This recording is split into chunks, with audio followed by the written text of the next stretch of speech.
Hello everyone and welcome back to another PolyNerdic Pro Wrestling special. It is a quarter after midnight on Monday morning, October 1st. I'm bored out of my mind. I finished Yakuza Kiwami 2 today. I can't quite decide what to play. So I decided, why the hell not? Let's do what we did last week. Let's do another wrestling card with Fire Pro Wrestling World. Continue where we left off last week. So we're going to do that. As you can see, the first match I've put together on tonight's show, if you will, is the never openweight six-man tag team title match. You got the Shield, the defending champions, against the Young Bucks, Matt and Nick Jackson, and Marty Scrull, otherwise known as Bullet Club Elite. We're doing it tornado style, everybody in the ring all at once. No elimination though, just straight up tornado style. So let's get into it. Much like last week, I am also watching a live New Japan Pro Wrestling event, so forgive me if I get distracted in the midst of watching that. So let's get into it. Six-man, never openweight tag team titles on the line here. Bullet Club versus the Shield.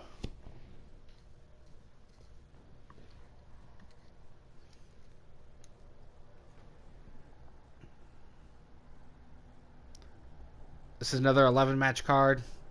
No battle royales, and the no number one contender battle royales this time. But you will see the mixed tag title defended.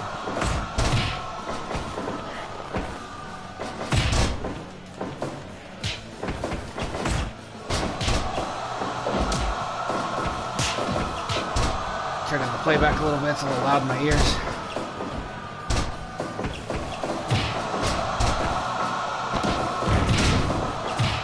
Young Bucks were in an excellent match on this live card against the Guerrillas of Destiny, part of the Bullet Club OG, and then Marty Scrull had an amazing match with Kushida.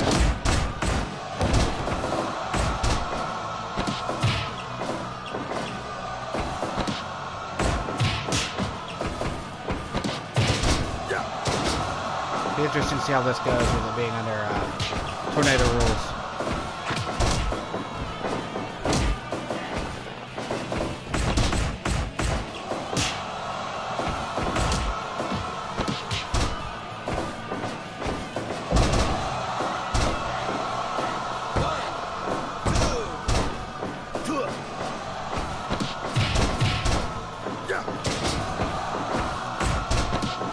Last week's episode, if you missed it, is up on PolyNerdic.com as a Monday Morning Mayhem. That's probably what this will be called as well. It is just after midnight on Monday morning. Make sure you check out PolyNerdic.com. These will always pop up there.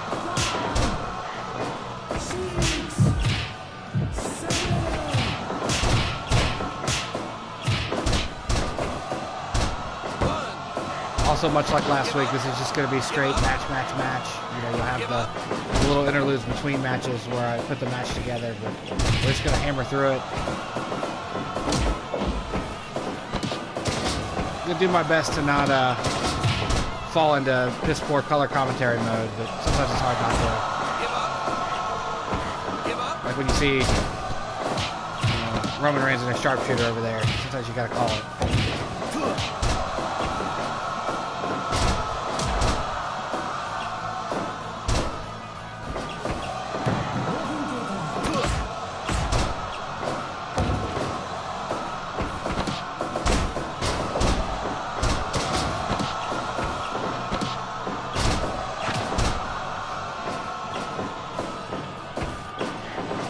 I say it every time we do this, but I love this game so much.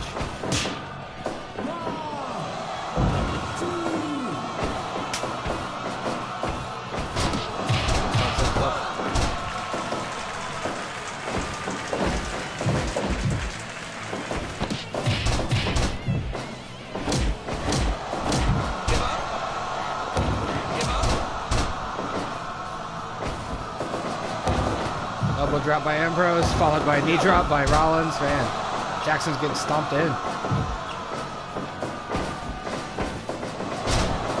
Neck breaker. Powerbomb. Shield looks like they might be tough to beat.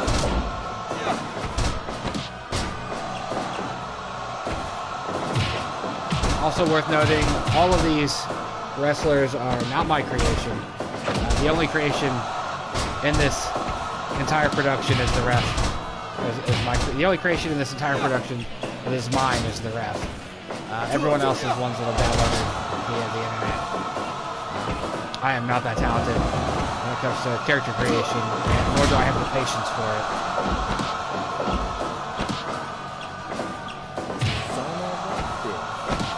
So all these guys, all 6 of these men are created. They didn't come to the game.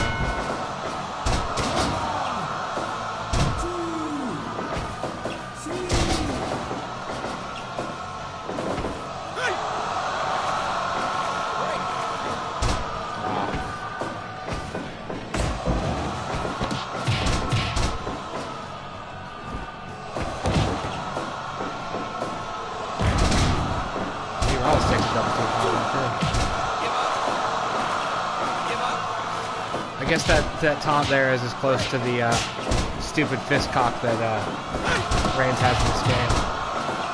The Scrull just hit a super kick.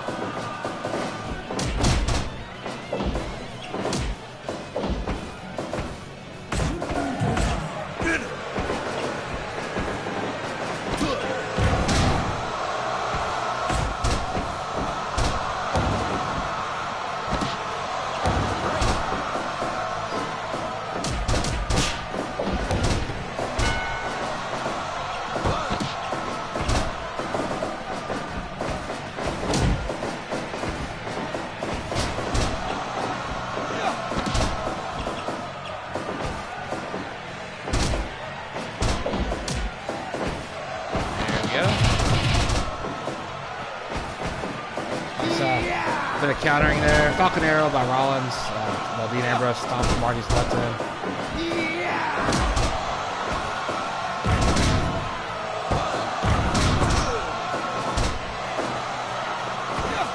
Close.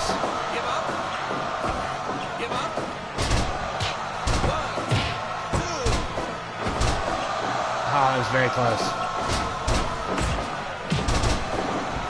I'd love to see the Bullet Club walk out with these titles. The Superman punch by Roman.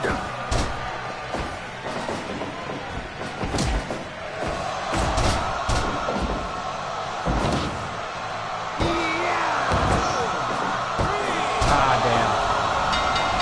Shield wins it. Marty and Rollins still getting it on up there, though.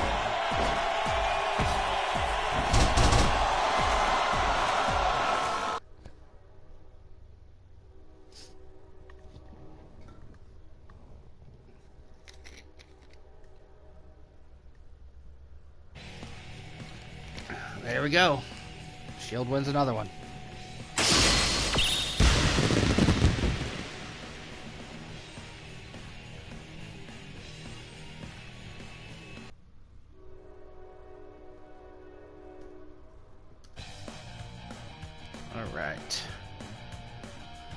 All right, next up.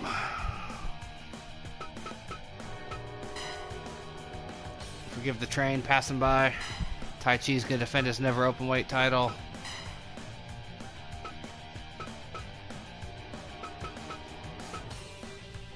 We get weird with this one. Guy who's disappeared off television since he came to the main roster. I'm going to do Perfect 10 Tye Dillinger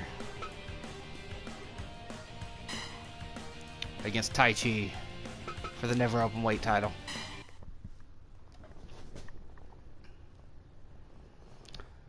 That's the thing when you get to book your own cards, you get to do weird ass matches you just are curious to see.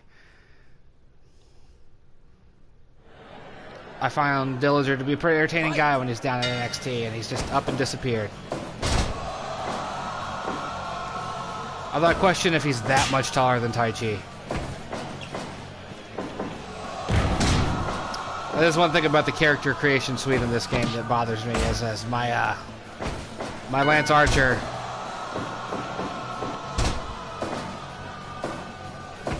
My Lance Archer is listed as 6'9", but he's shorter than most people.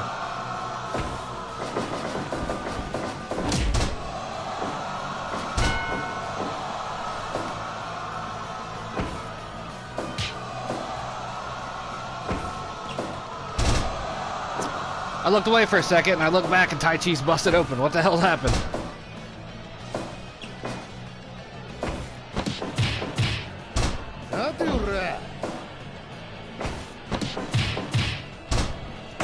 I gotta watch this one again just to see what the hell happened to Taichi's face.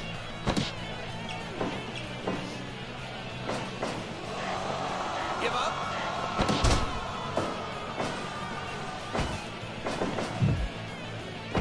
I mean, in fairness, I did get distracted by the end of the Cody versus Juice Robinson U.S. title in real life. And Taichi's busted wide open.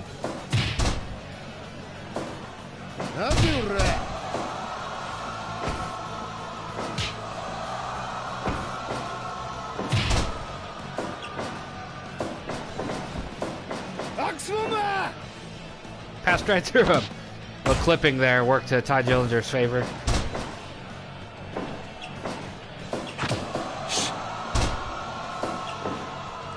No excuse for that. He just straight up missed that kick.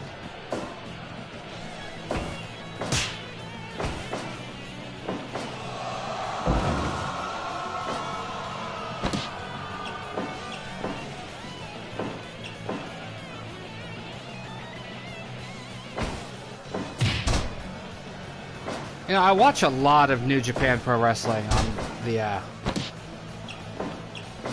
New Japan website, New Japan World, and I catch almost every event they run on there, but I always feel like there's just some continuity missing because of the way they do. You know, they don't have a weekly show to watch, and they're not so storyline heavy, so. But it feels like the rivalries just kind of come and go real quick. You know, and people win titles and disappear for months. You know, Chris Jericho has the Intercontinental title, but he hasn't been seen in 4 months. So it's interesting to watch. You know, Taichi won the Never Openweight in real life, and I haven't seen him since. I mean, granted, it's only been a couple weeks, but.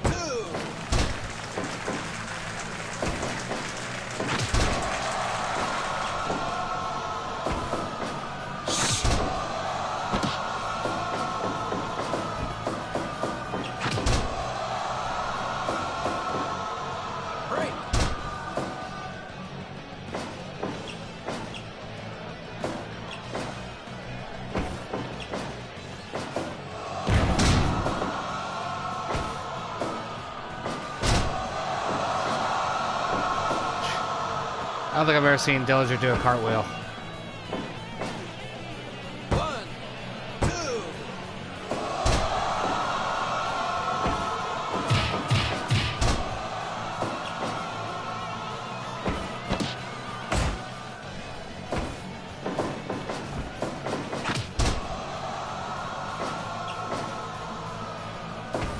Yeah. What a hell of a German.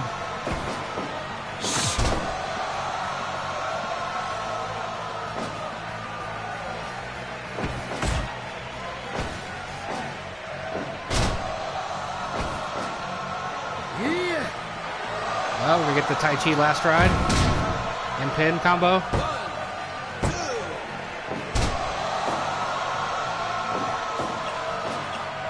Shit, Tye Dillinger kicked out. Of course, I mean, he hasn't been hit that much. But...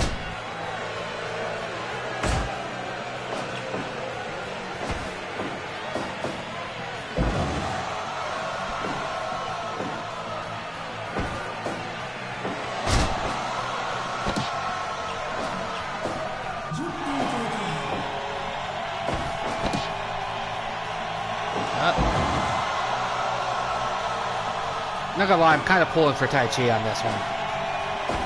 I like champions to get at least one defense in before they drop the belt.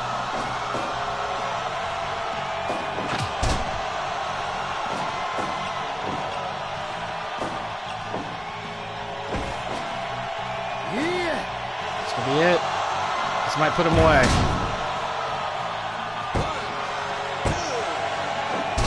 No, he kicked out again. Oh shit. Always surprising. super kick. Talked about it last week, but it does bother me that the super kick is just a standard strike now. When was the last time you've seen a match one-off-one in this pretend sport? A tiebreaker.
No, not the most exciting commentary. Like I said, I try to avoid doing the color commentary shtick, and I'm also super distracted by New Japan in real life. You know, we're using the New Japan titles a lot here in this game, but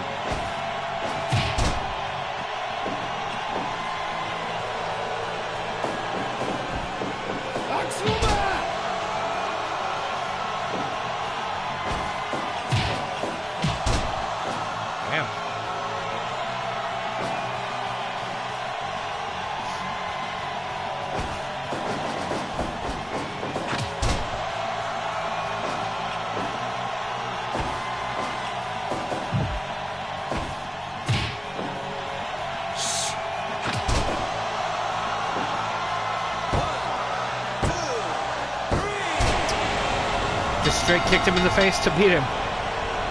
So Taichi got a successful title defense, and that's what I was hoping for.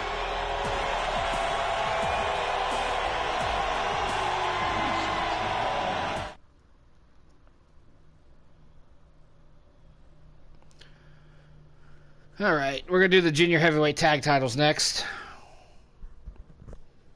If you caught last week's broadcast, you would have seen the Undisputed Era winning the belts. They're going to go up against Pentagon Jr. and his brother Fenix. This time, I should have a Fenix that's properly in the right weight class.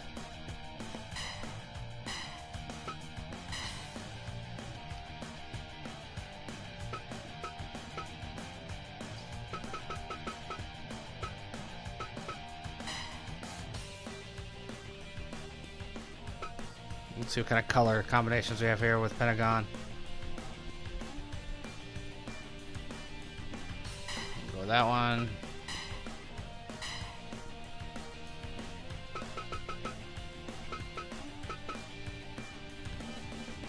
There we go.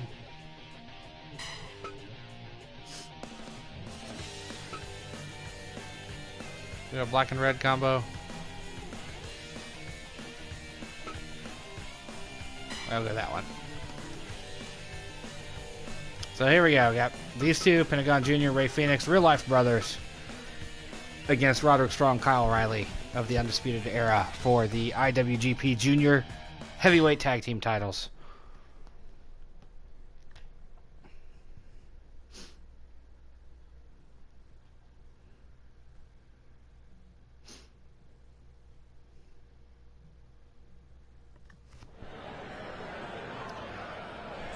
Apparently this is tornado style too, because I forgot to turn it off, so here we go. Excuse me, I didn't mean to gulp water into the mic.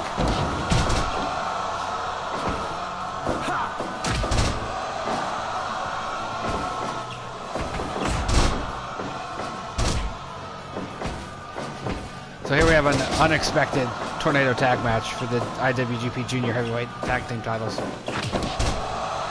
Great matchmaking on my part to accidentally make it a tornado match.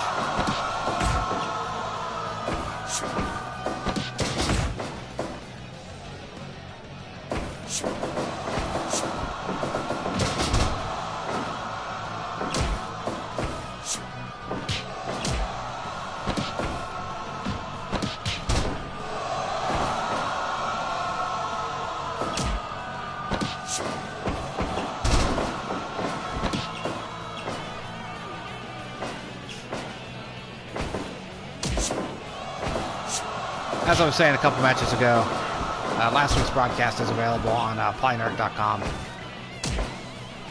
on the Monday Morning Mayhem post. Same thing this is going to be under.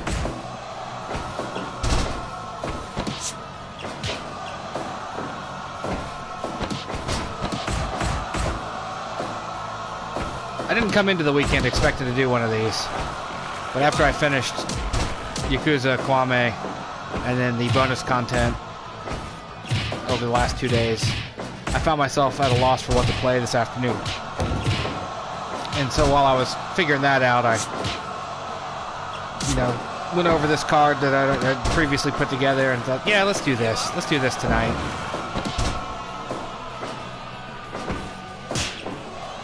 I like recording these just after midnight. Something about it feels right.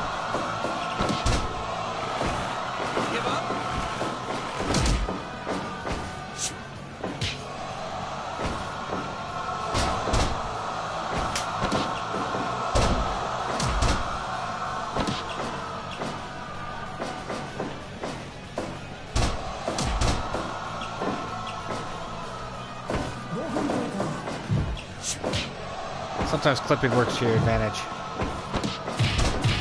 That would look silly if the two guys had slammed into each other. Although that does happen plenty, no matter how good the AI is. Give up.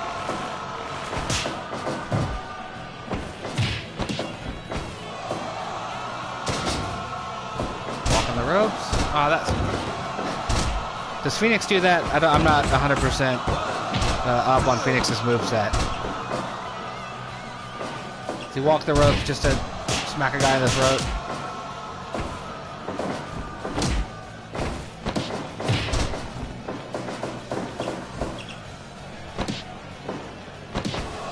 These things become a regular enough thing. Maybe I'll get my shit together and have a bit of art done to the mat and the ring aprons.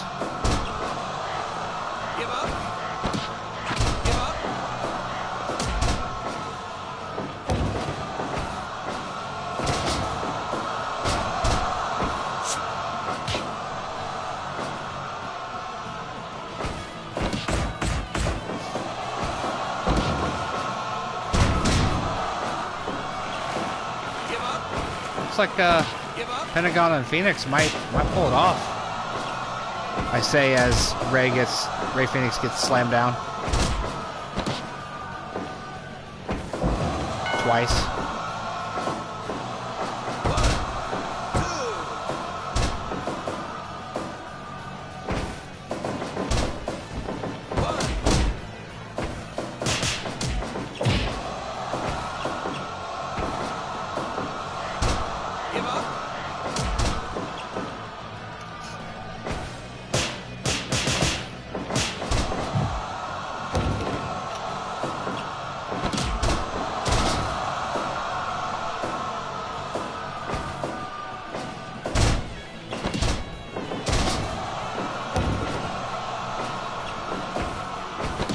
I think the junior heavyweight tag team and junior heavyweight title period would benefit from having ladder matches available in this game. It's a shame Fire Pro's never figured out how to do that.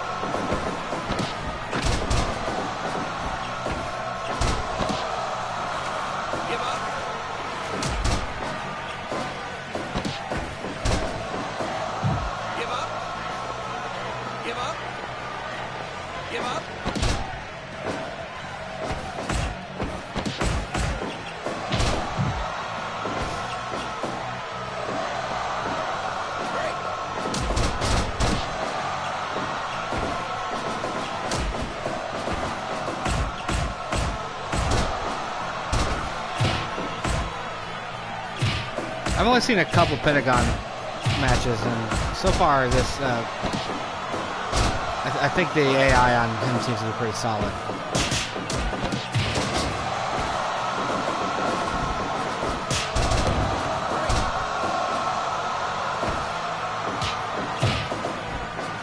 Pentagon's match with Kenny Omega at All In was pretty damn good.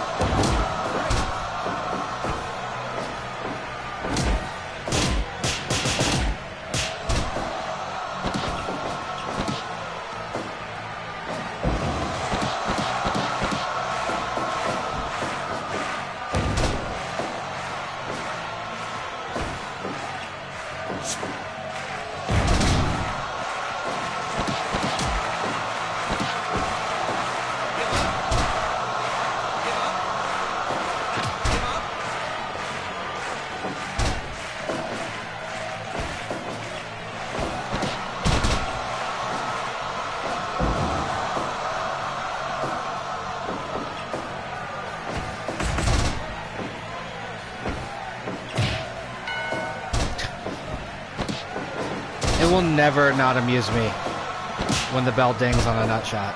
There's just something about that sound effect in wrestling games.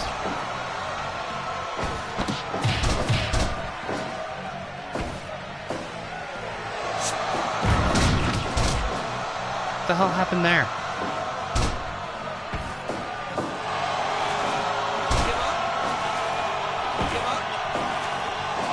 Oh, double submissions going on. Shit.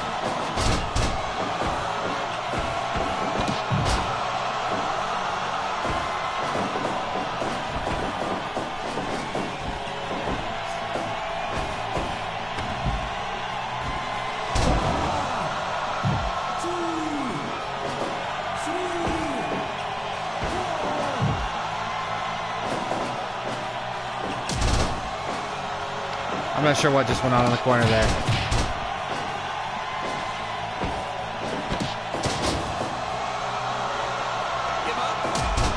There we go, break the submission.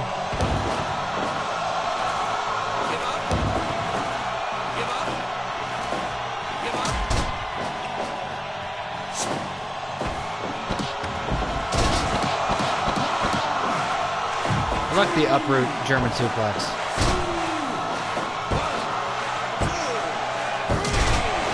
There we go, tag team title change. I don't even think Undisputed got a defense in. I don't believe they were the champs going into last week's show.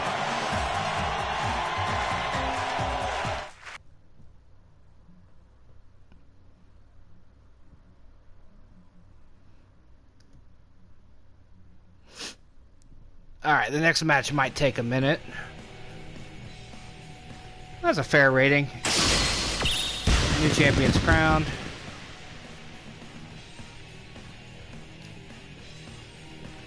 Let's be realistic, it is the computer that won the title.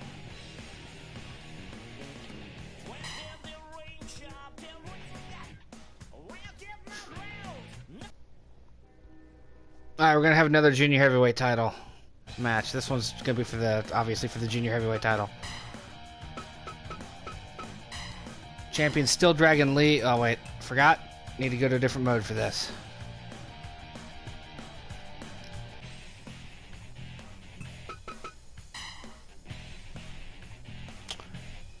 Let's do first win.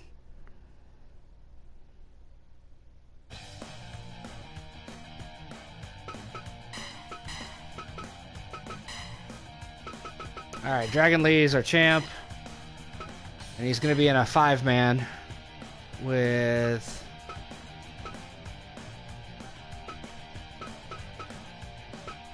Buddy Murphy and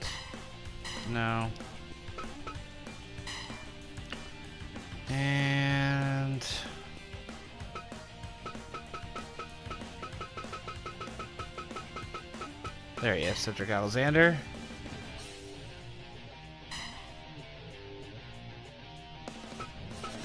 And Kushida. See what kind of attire he has. Slightly darker. Slightly darker version of the same thing, and then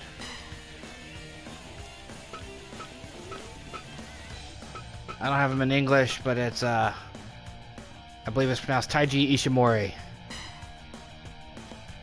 of Bullet Club. There's our matchup for that. Here, Ken Hall. Could be the ref. All those settings set up. Alright, here we go. This is the lineup for the IWGP Junior Heavyweight. Buddy Murphy versus Cedric Alexander versus Taichi Ishimori versus Kushida versus the champion Dragon Lee. Should be to the first fall.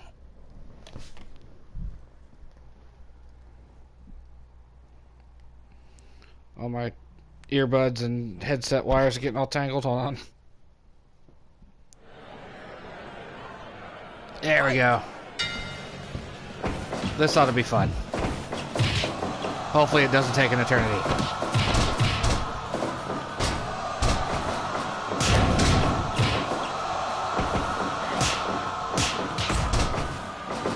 Don't remember who Dragon Lee beat last week, but I mentioned it last week during that match that all my champions, all my initial champions were decided by either tournament or the league, which is the round robin stuff.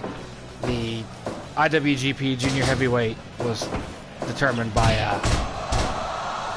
round robin, and I believe it came down to Dragon Lee and Marty Scrull.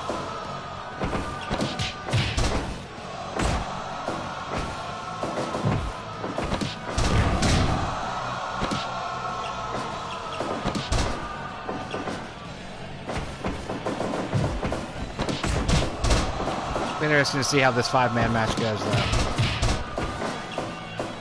How many, broken pins are we going to see?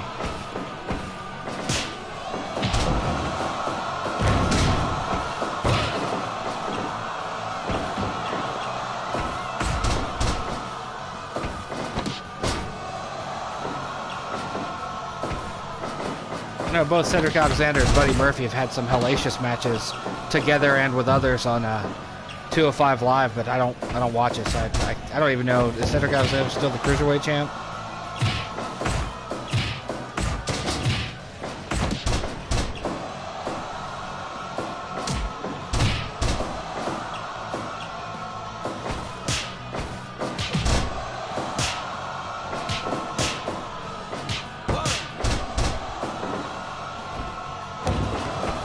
That's such a silly looking double stomp.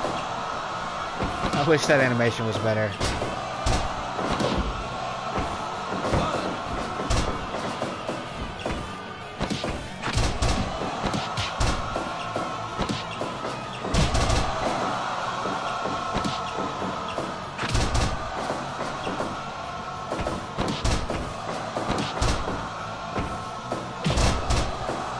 Sorry, once again, distracted by the New Japan show.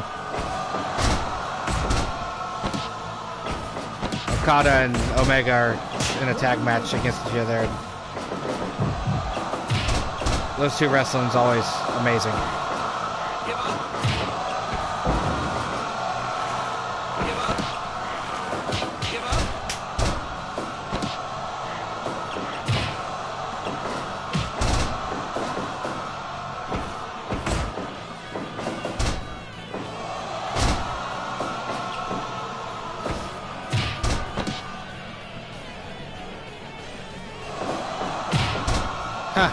They did the golden trigger without the voice line.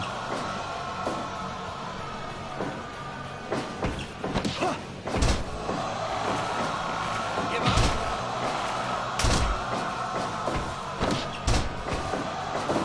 Last week's card had a #1 contender battle royal that was won by Austin Aries.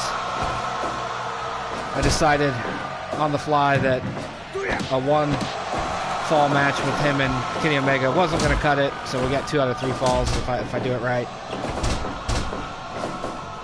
That'll be the main event of this show.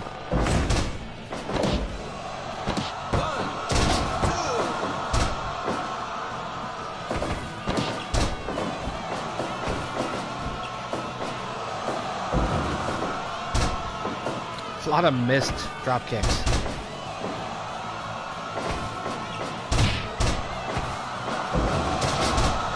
Oh, Buddy Murphy's outside.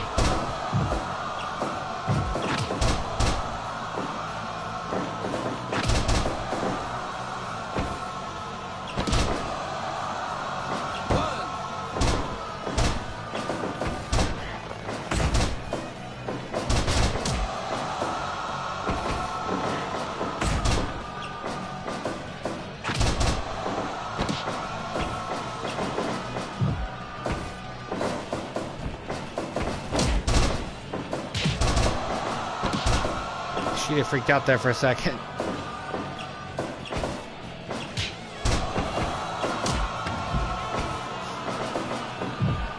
Man, Buddy Murphy's liking the outside. He's starting to live out there.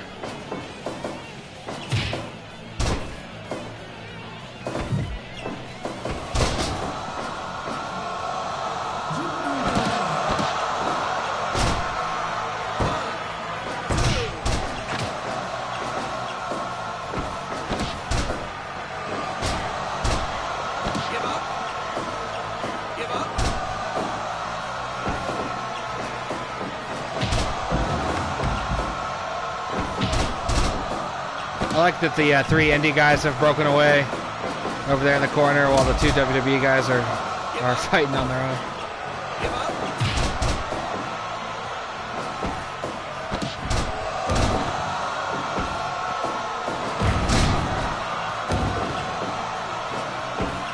There we go. Now we're mixing it up again. Ishimori and Alexander going toe to toe.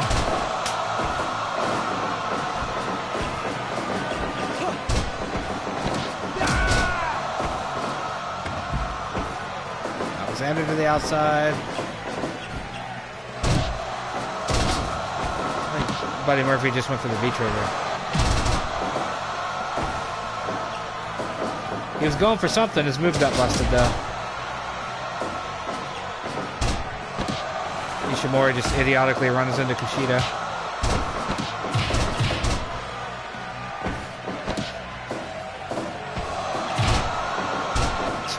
Every time he goes for that move, someone breaks it up.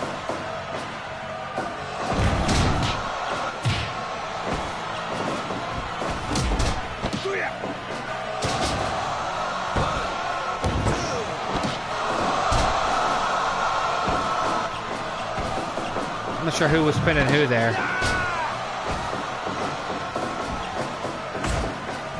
Once again, distracted by New Japan. People slapping the taste of each other's mouths.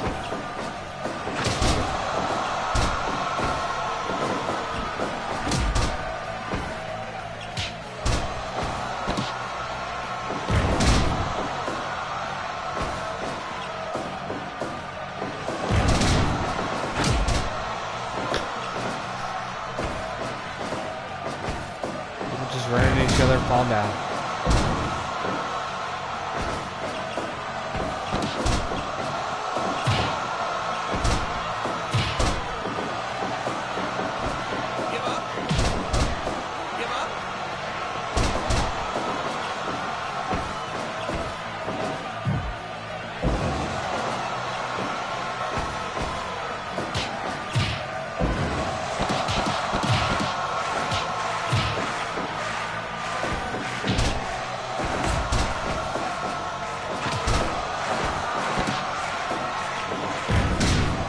Thigh drivers, super kicks, kicks to the face.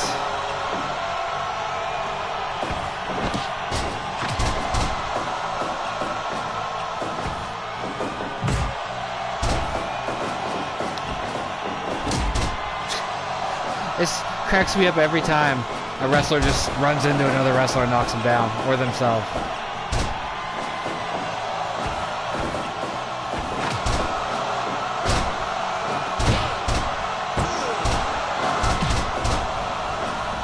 Buddy Murphy almost ate the pin there.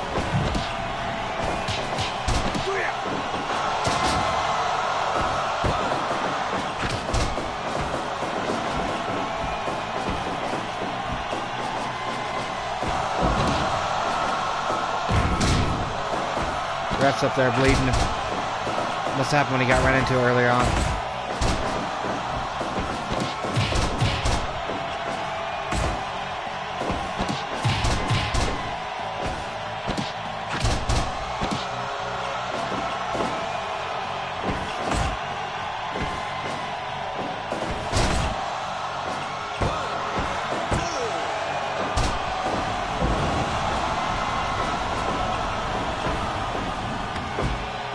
Champs on the outside.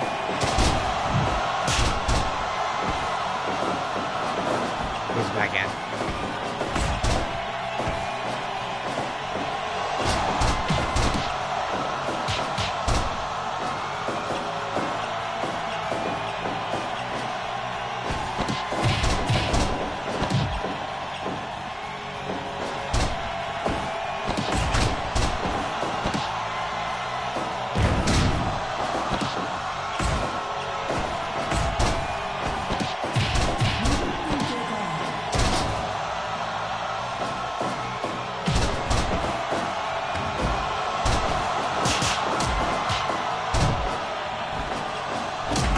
Shit, that was a hell of a moonsault by Ishimori.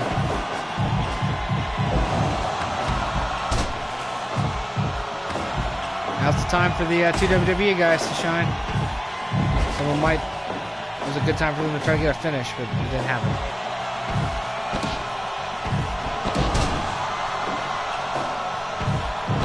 People in this game don't sell moves for long.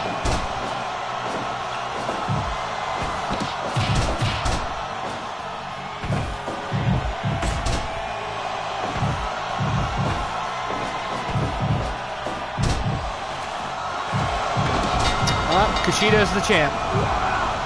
Got the armbar on Alexander. We have a new champ. Out of nowhere. That's kind of what I figured was going to happen, though, with these multi-man matches, is that it was going to be a submission, or a quick submission in the match.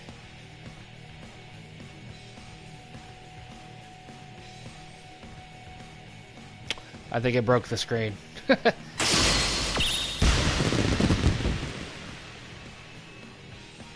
Especially since Alexander was the one who tapped, he should have an elimination time. There we go, new champ. Possibility Kushida might be the champ in real life after a week from now. Alright. So...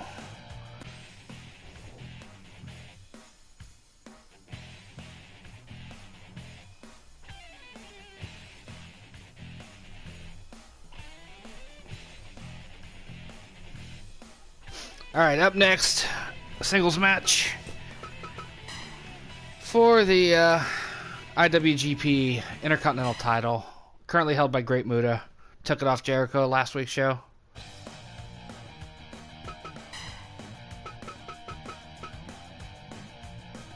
There it is. And he is going to go up against, of all people, a man who I believe is one of the original holders of this belt. MVP.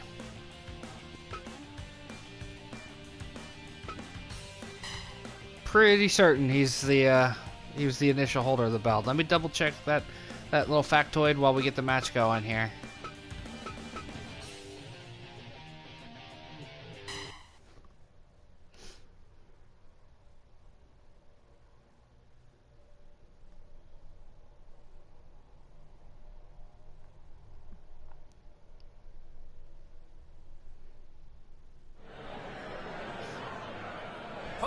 There we go.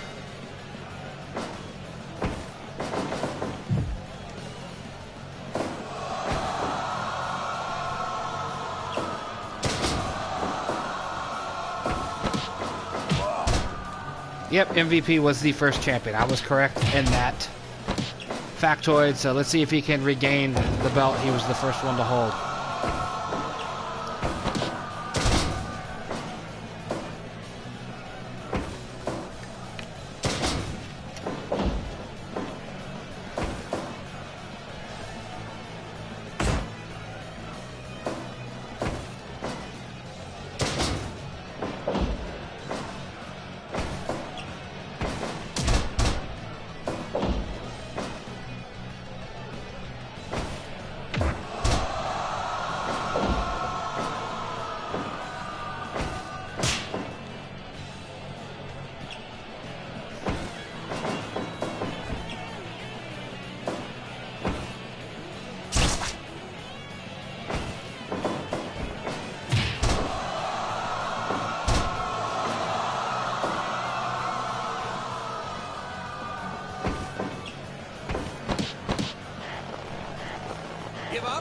Off to a slow start here.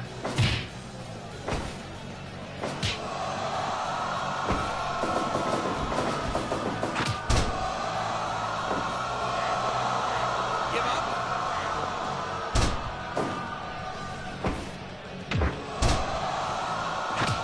Last week, when Muta took the belt off Jericho, I think he missed it him probably 24 times, it felt like. Let's see if MVP gets that treatment this week.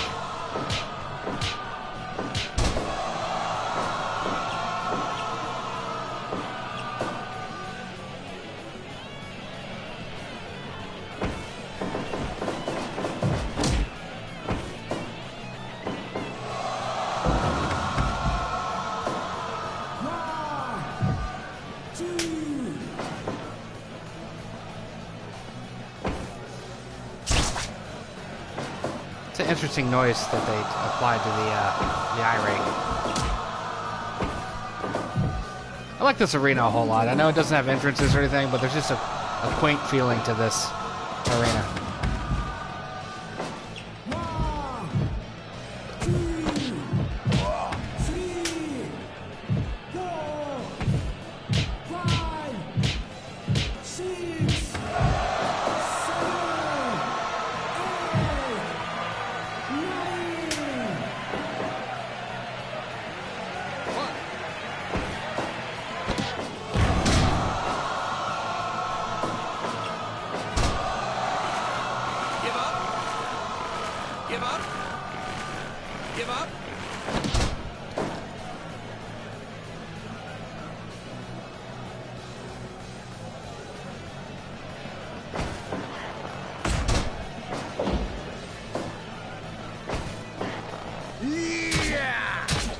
I broke the fork out again.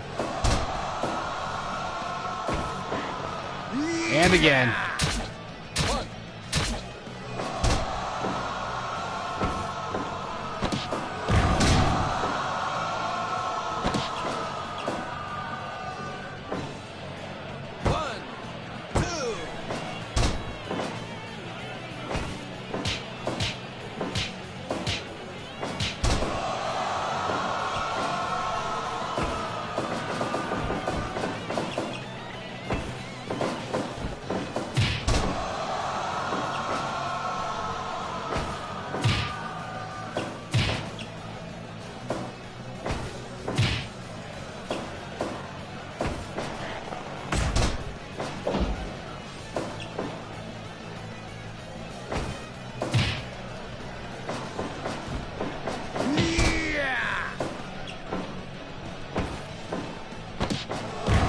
Sorry, watching the New Japan show again. It's at the end and there's some stuff going on. I don't want to talk over them talking, which means you guys get to watch this without anyone talking.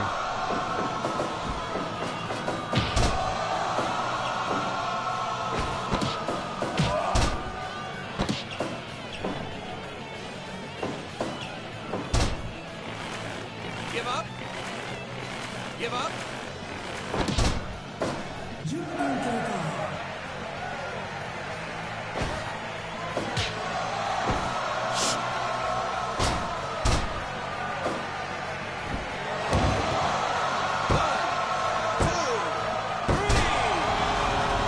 Muta with a fairly quick victory over MVP.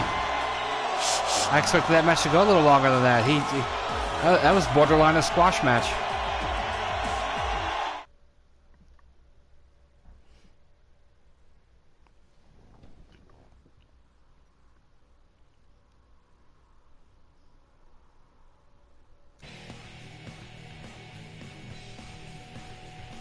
All right, we're going hardcore with the next one here.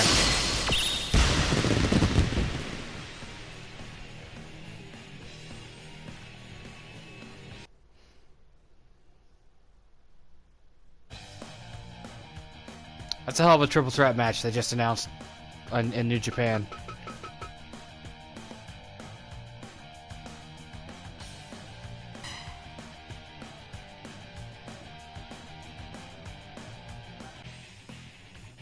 So this is going to be for the hardcore.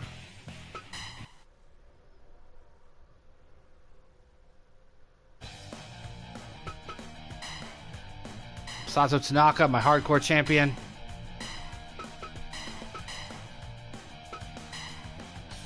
Gonna fight a hardcore legend in...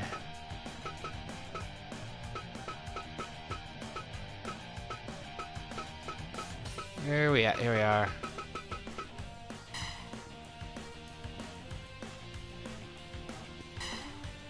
There we go. Just gotta... Nope. Make it the right setup here. So we got Masato Tanaka defending his hardcore title against Cactus Jack in a barbed wire landmine deathmatch. Let's get in it. This is also the midpoint of the show.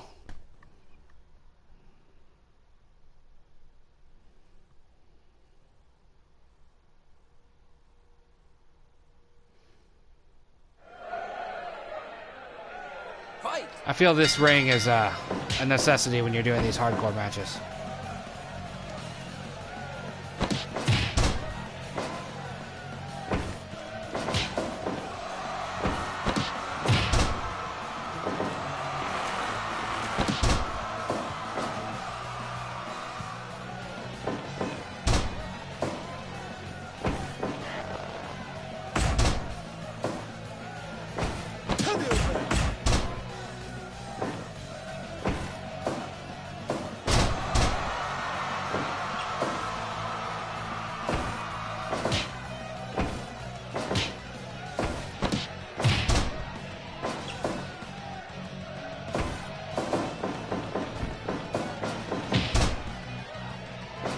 I didn't check to see if there was a time limit on this match.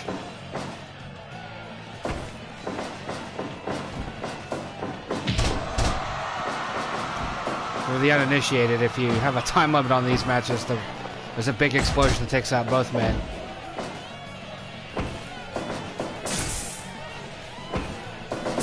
Ran face first into barbed wire and didn't get bloodied.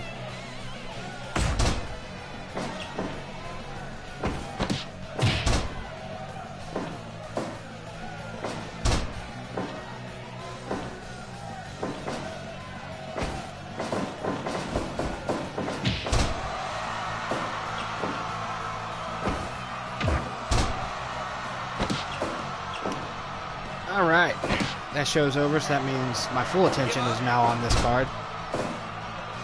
Doesn't necessarily mean I'm going to do more commentary, but at least I won't miss when people get bloodied this time.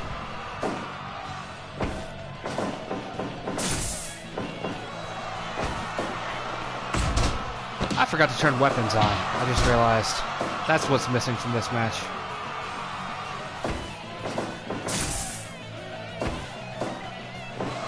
Alright, I think the barbed wire in the corners and outside the ring's enough.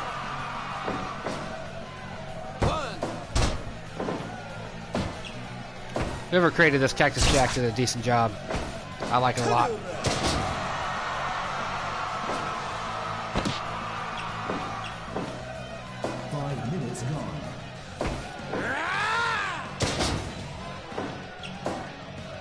I will admit that I wish it would let you do the barbed wire matches in any arena. It bothers me a bit that I have to change to this arena just to do these matches, but it's, you know, just for the sake of continuity.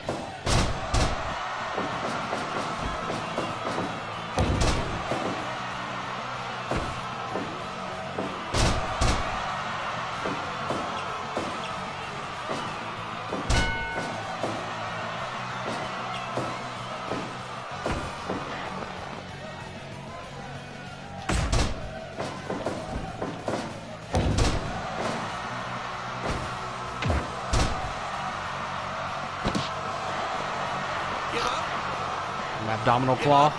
Is that what we're seeing here?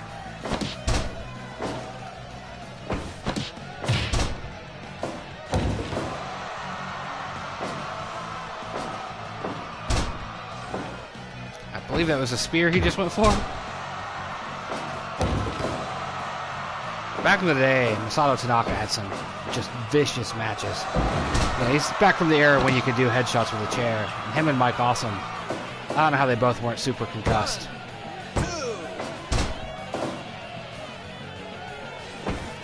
fact, I'm pretty sure that's the match I did last week for the title was Mike Awesome versus Masato Tanaka. 1,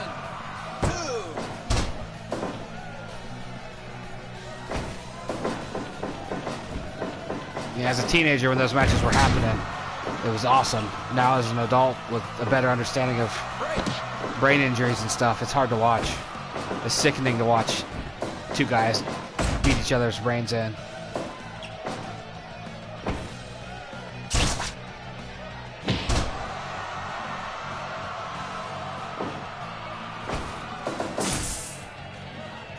Why has nobody bled? I find that confusing. Everybody's hit the barbed wire a couple times.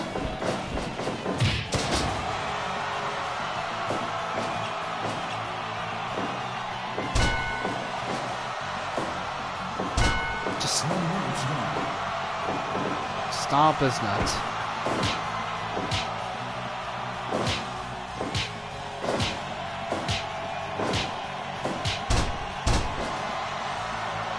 I think the correct end of that would be the roaring elbow.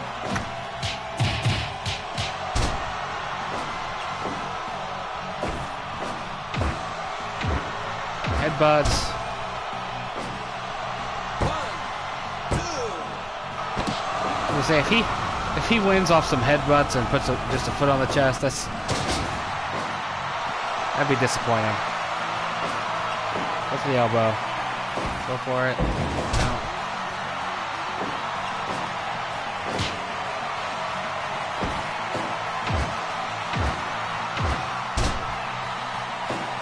Again.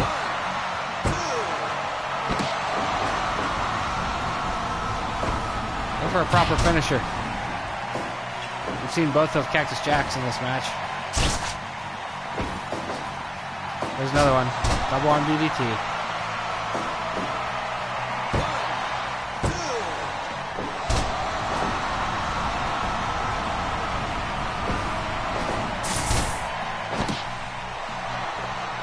Give up.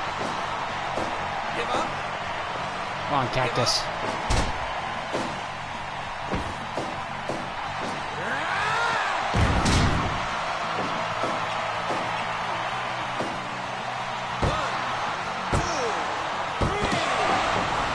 I'll buy that. I'll buy that as a solid finish. Because he more or less powerbombed him into the barbed wire in the corner, even though the game doesn't animate that.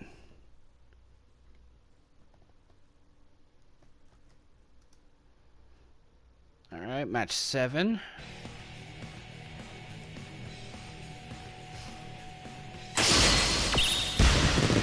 Masato Tanaka continues to be unbeatable in the barbed wire landmine death matches.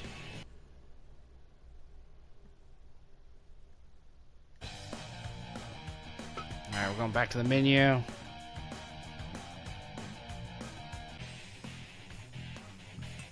We're going to do...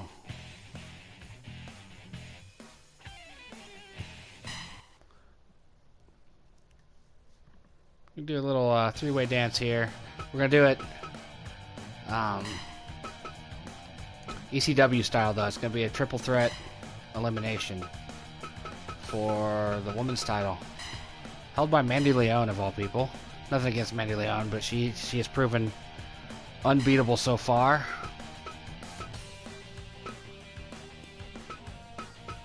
I'm going to give her a combination of Nikki Cross. It bothers me so much that they have the country region as England. But this game doesn't let you edit it after you've downloaded it from somebody else.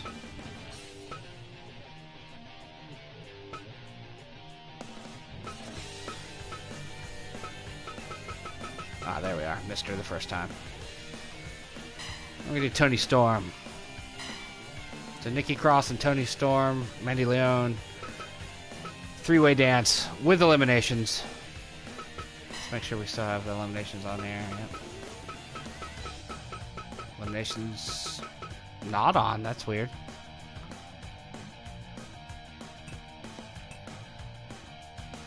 Well, it'll be a three-way dance regardless. Elimination should be on, but I guess that doesn't give me the option to turn them off, so that does mean they're on. For my women's title. See how this goes. Maybe Mandy Leon will finally get beat having to face two people. Fight! Because thus far she's pinned everybody I've put her against.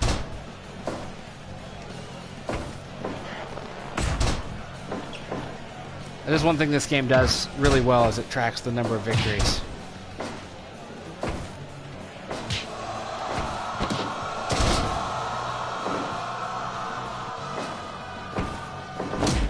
No, you two fight her. Let's get the champ out of here.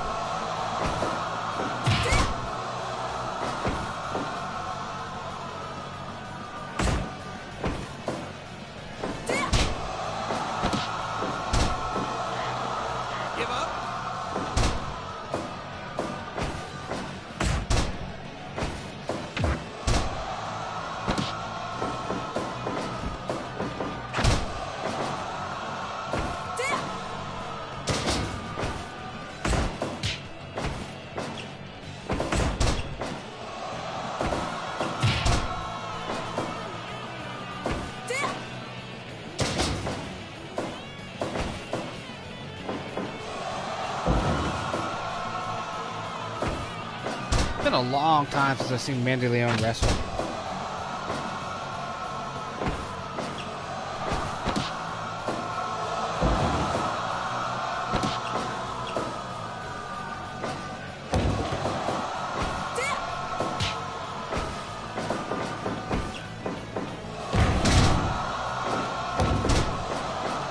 Ooh, she's injured. Whoever applied that Wii when they created this, when they made that Wii on some of Nikki's moves, it fits so well. Give up.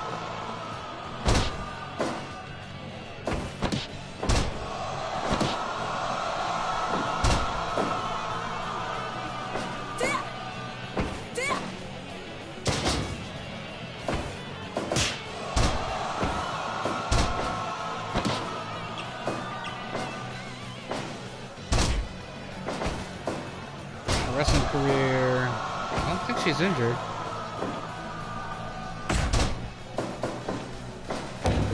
Yeah, I don't say anything about her being injured. So, just haven't seen her have a Women of Honor match in a while. Her and Taylor Hendricks had some hellacious ones in the early days of that. Give up. Give up.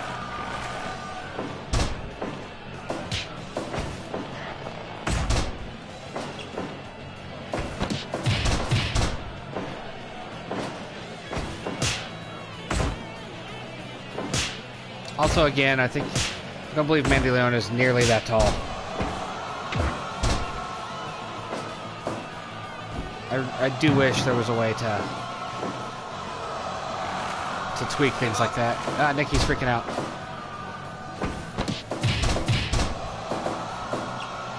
You know, they have a height setting in the bio that should affect the height of the character.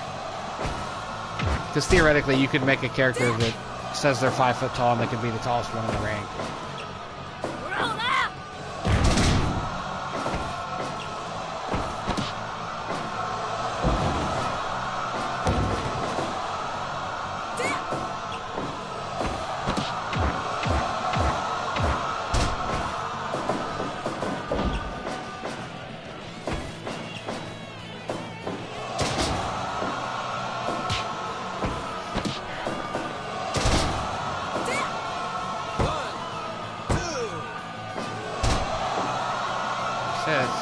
Hell of an early finish. Give up.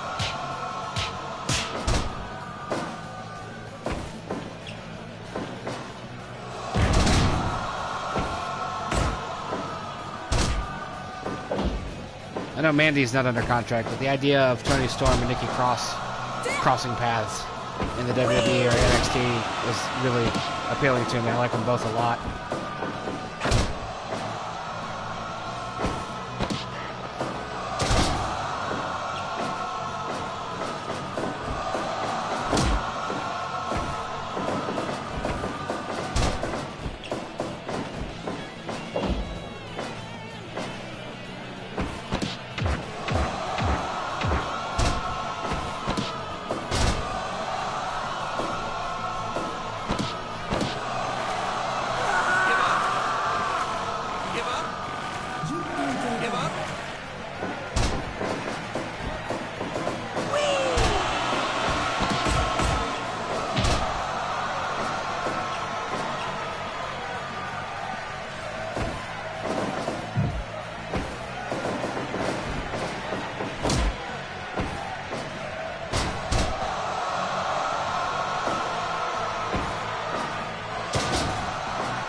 There's one thing I wish they hadn't added, that sing-songy thing that just happened to Nikki.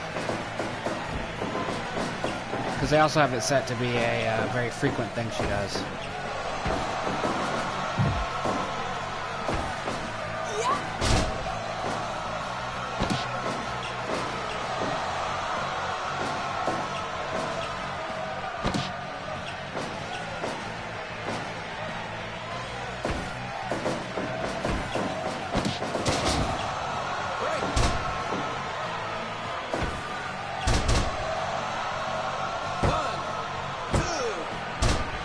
Somebody pin Mandy. No bias here, though. No bias at all.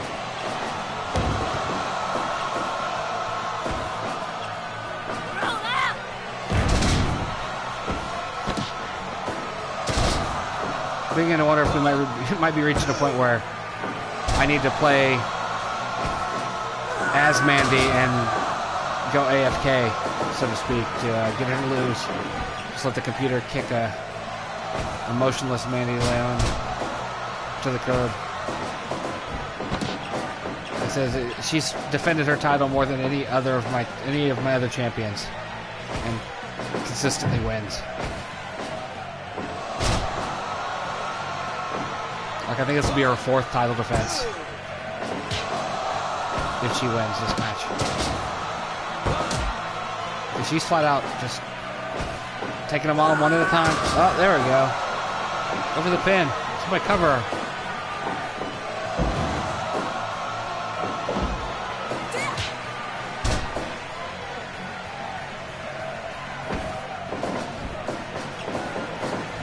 You've got her beat. Just work together.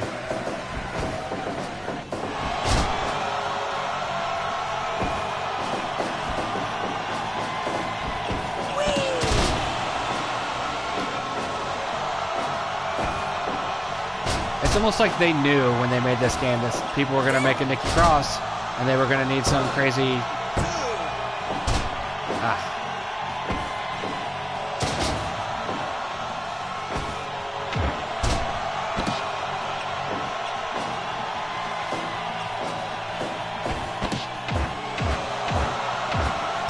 Yeah, let's see a Nikki Cross move.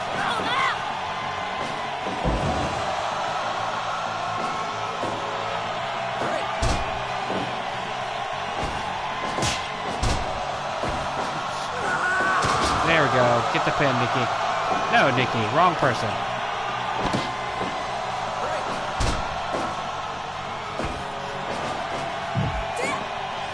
You had her. You had her, Nikki. You hit your finisher and then you didn't go for the pin.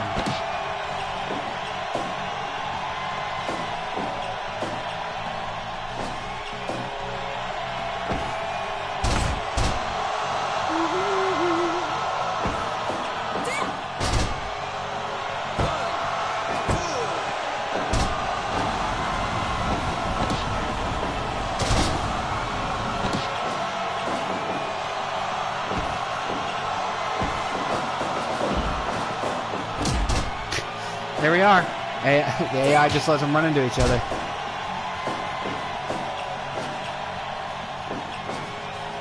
Gonna Irish whip my opponent off the ropes and then turn my back on them so they ran into me and knocked me down too.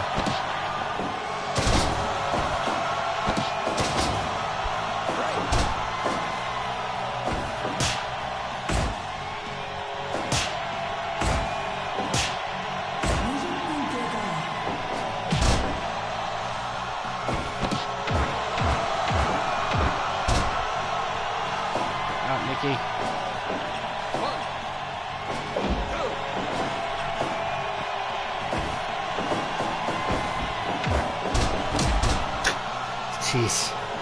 Oh, good lord. That looks like some early 2000s women's wrestling from the WWE.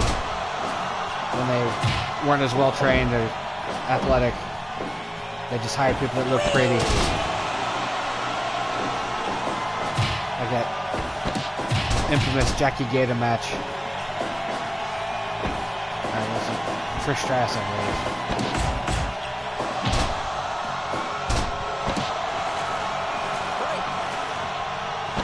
in the ropes.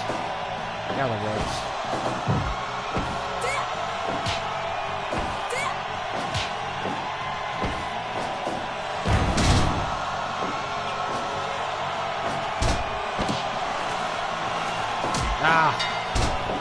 Well, definitely a chance Mandy might still win. Stack the deck against her and she might pull it off.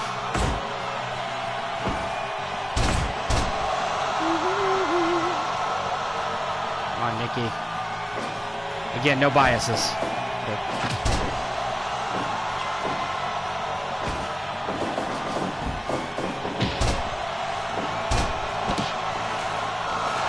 Yeah. Shit. Mandy beat 2 challengers. Woman's unbeatable.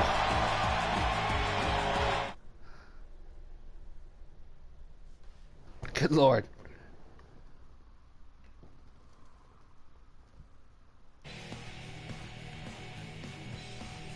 All right.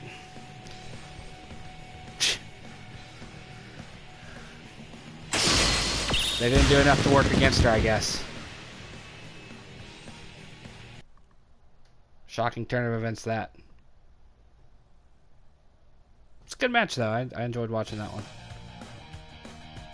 Alright. Select all entries. Up next, another tag team title match. Oh, wait, we're in the Battle Royal thing still, so we gotta go back. Fire Pro's user interface. Leave something to be desired sometimes. Like, I would like to be able to defend all titles under multiple match types, but like if I wanted to do a cage match for the heavyweight title, I couldn't. Wouldn't let me, or maybe it would let me. I don't think it will. Okay, barbed wire rope match. I couldn't do that for certain. All right, up next, Killer Elite Squad. Defending the IWGP tag team titles. There's an example right there. Lance Archer's supposed to be like 6'9", I believe, and he's shorter than Davey Boy Smith. We're gonna go against the Revival, fellas that just aren't getting their due in the WWE.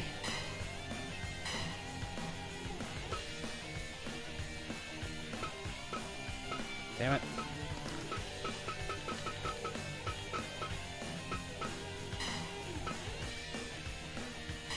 Go. Got the Revival in blue.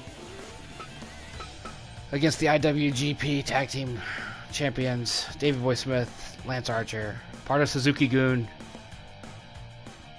Killer Elite Squad.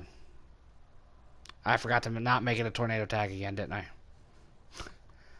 Here we go, another tornado tag. I'm going to get it down by the match after next is also a tag match, so we're going to have to make it just a straight tag team after that.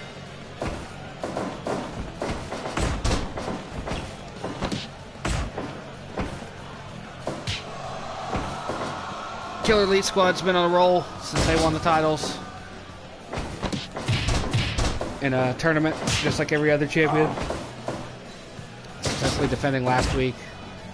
I forget against whom, but they defended the titles last week.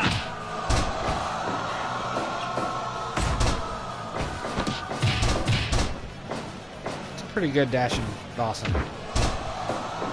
Oh, that's right. They defended against Anderson and Gallows last week.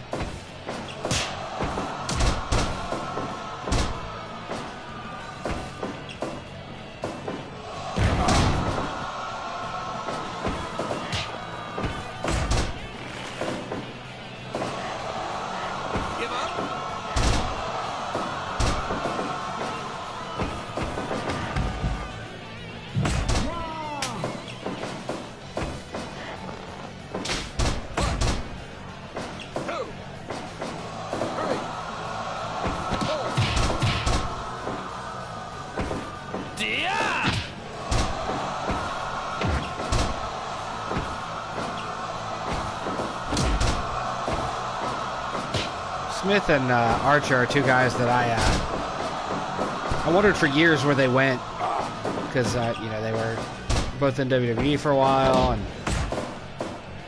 Lance Archer was also Lance Hoyt and Impact / TNA. Just lost sight of him for a couple years, and then last year when I started watching New Japan, well, beginning of this year when I started watching New Japan, they were there, and it's like, oh, there they went. So shocked me. I didn't expect to see the British Bulldog's son and the former Lance Hoyt as a tag team.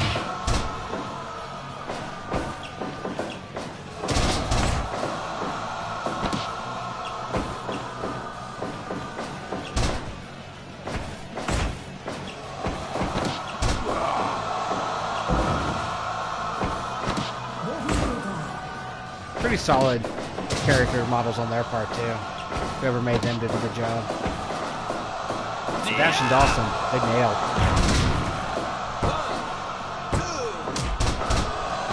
That's close. That's pretty close.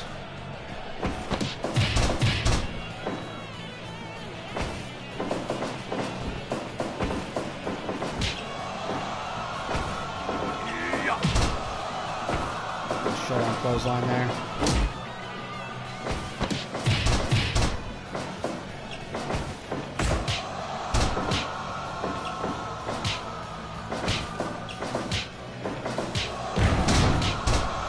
It's just weird to see them paired up, though, because, yeah, I've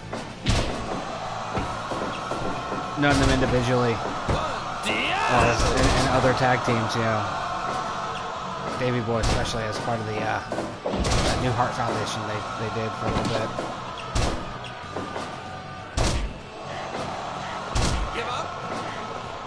Give up.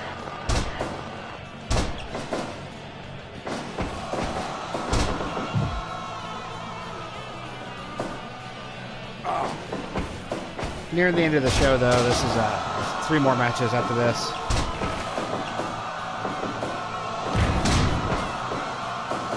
I think this week's broadcast might be slightly longer. Same match count, but the matches I think have gone longer.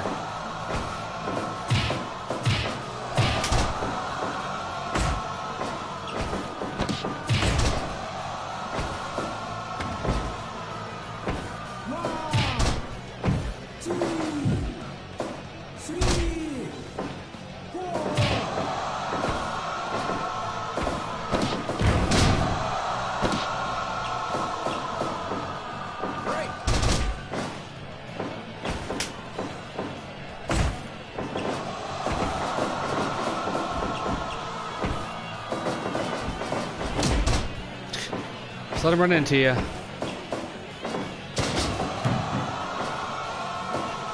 Nice sharpshooter. There you go. So says he's gonna break it up. Just stand there and watch his partner tap out.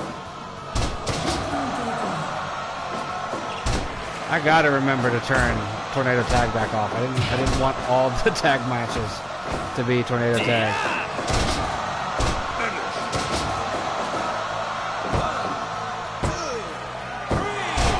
Double pin. Killer Elite Squad with the defense. I thought the Revival would give him a better go of it than that.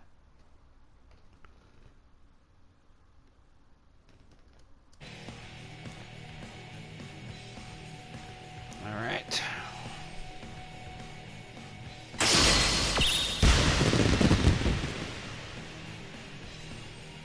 How do you win on a backdrop? That's crazy.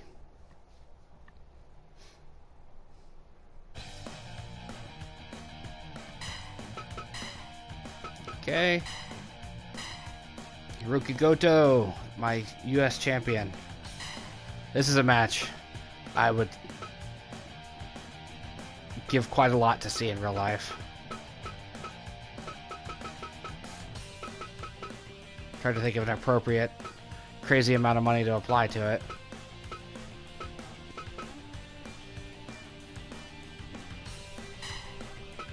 Let's get a good color combo here with Joe. There we go. We'll do the blue.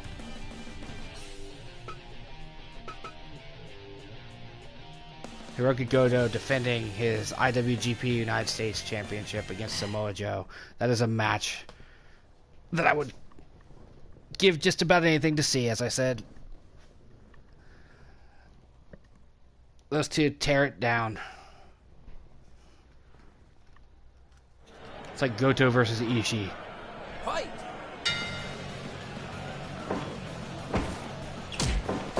Samoa Joe versus Suzuki would be awesome too. Pay good money to see that.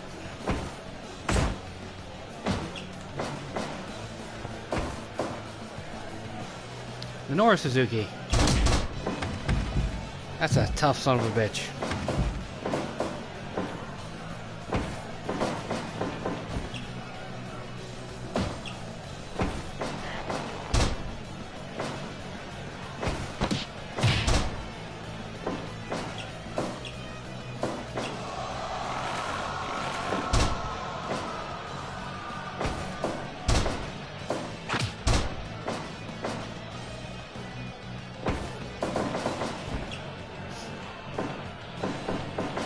These two would tear it up in real life. It's a pretty solid Samoa Joe. I had downloaded a different one initially, but it I didn't like the way its hair looked. It was too bald. They had given him like a receding hairline that didn't look right. This is much closer to his actual hair.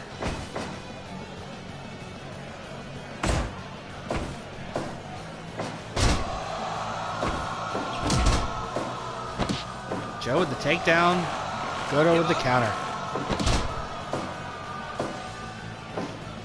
That's what I was saying though earlier, is that like the match interface and stuff of this game would be better if like if I wanted to take the Intercontinental title and defend it in what is essentially the Octagon, which I think it's a dodecagon here. But if I wanted to do that and then make it like, you know, no time limit rounds and, you know, one round but 20-minute time limit, you should be able to do that.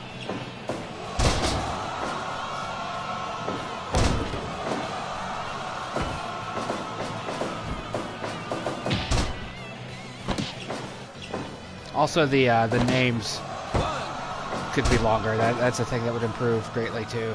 Like, I found a really good Buff Bagwell, and so I paired him with my Scott Norton that I already had. And, you know, if you were watching wrestling in the 90s, you remember that their tag team was Vicious and Delicious. You can't put that many characters on the stable names.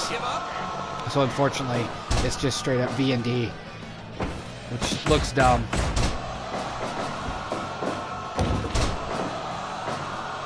You know, a lot of teams that have "the" in their name, like the Dudley Boys. You can't put that whole thing.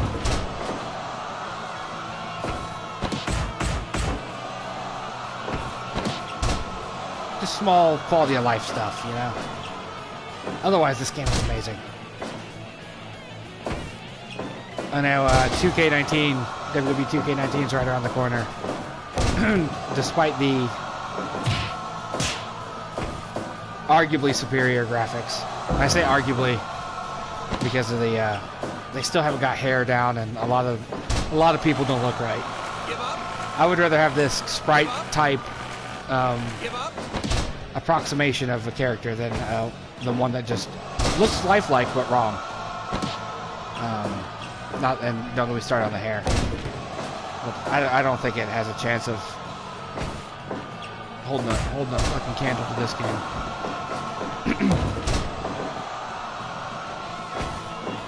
As far as quality goes.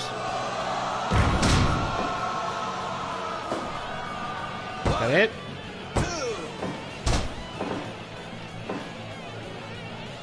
As a move I give some of my created wrestlers in the old WWE games that he just used. Angle slam, really?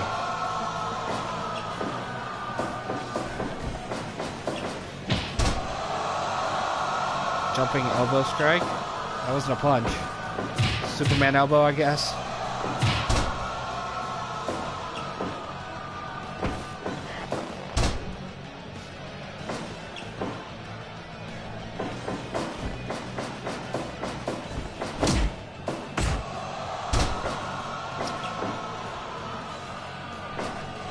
Who did I have Omega defend against last week? In the main event.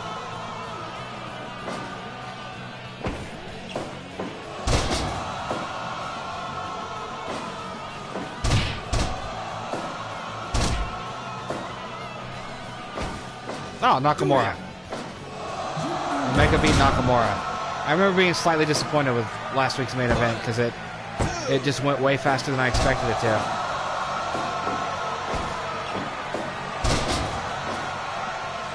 I think it's partly why I'm doing a 2 out of 3 falls for this week's main event.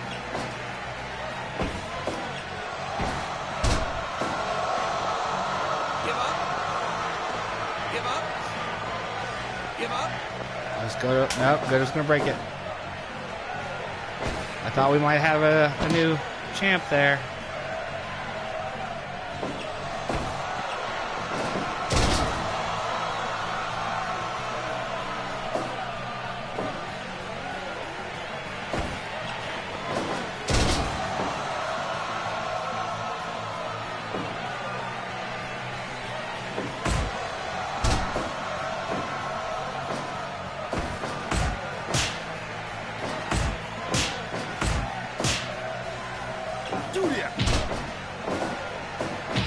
Oh.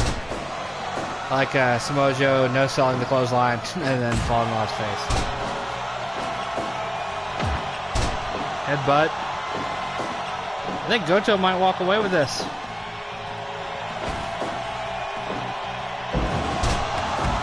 Weird that he's using an angle slam, but I don't think I've ever seen him use it in real life.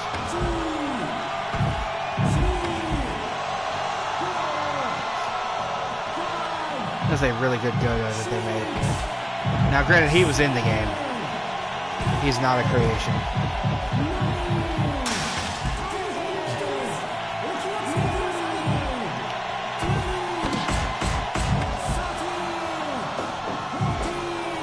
Get back in the ring, Joe. I don't want to see a count-out victory. It's one reason why I haven't put Pete Dunne in any matches of late is because during the tournaments for titles and stuff, he was winning by count-out a lot. It's usually part of his AI. Damn.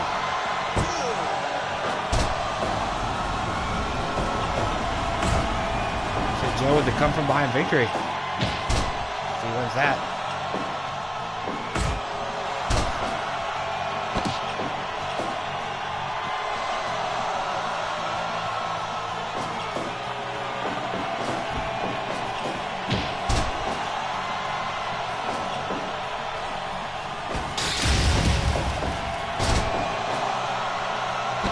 Steal one of Joe's moves. That's what I just saw there. Wasn't the muscle buster, obviously.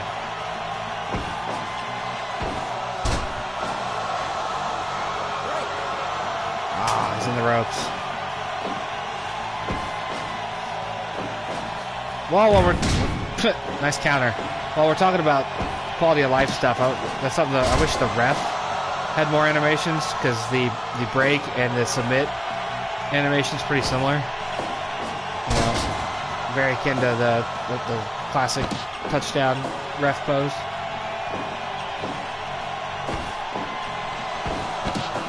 Man. Joe's killing it. Some quality suplexing going on. This is why I want to see Goto and Joe go at it in real life, man. Love to see some cross-promotional stuff with these two. Oh, this might be over. He might have him here. Got him in the clutch. Nope. Joe's a tough guy.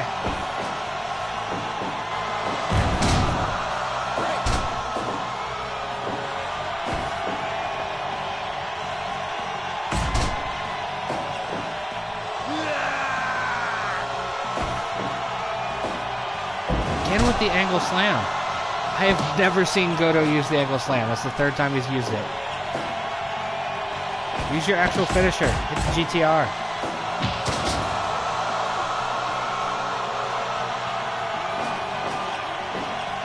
Joe wrecking stuff, man.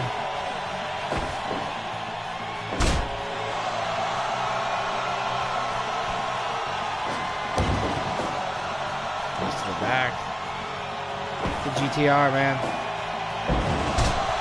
4th angle slam, and Joe's no selling it.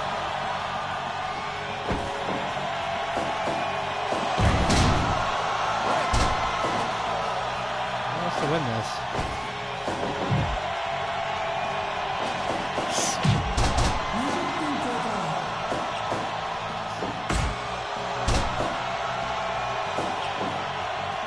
This has been one of the better matches.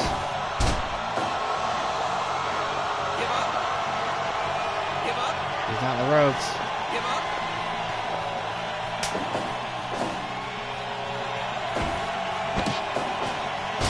I was trying his damnedest to get him to submit.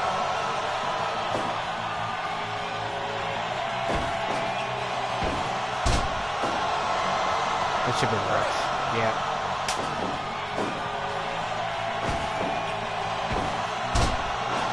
He's still in the ropes, Joe.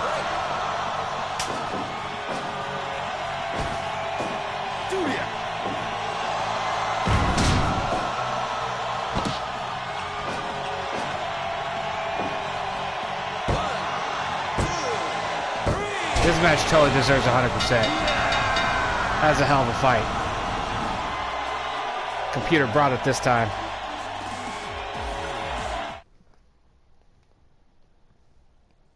I enjoyed the hell out of that one.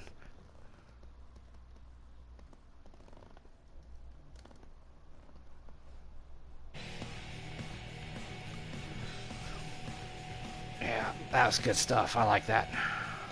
I was pleased with that title defense. Only 95% though. I would have given it a full 100. Maybe they docked him the 5% for Goto continually using the angle slam, which isn't his move. Alright.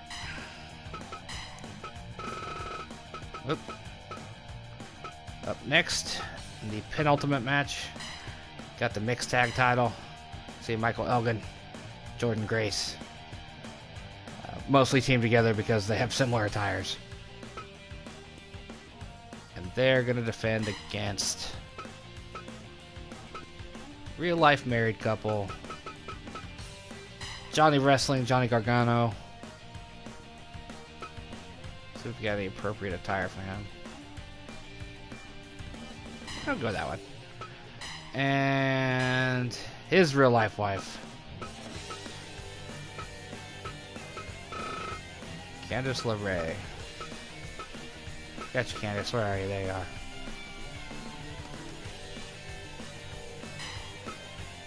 See what attire she has. See if there's anything similar. We're gonna go with it. Alright, standard default stuff. Kind of matches. Just the color's different. Alright. Here's our mixed tag team titles, and I almost forgot to do it again. It is not Tornado. Standard tag rules.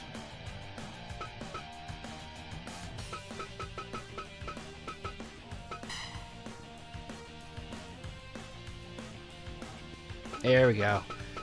Good old traditional tag team match. Just happens to be men and women in the ring. Intergender would also be more correct, but it also does not fit. As I was just complaining in the last match, the intergender tag does not fit in the title type or title name. Mixed tag does.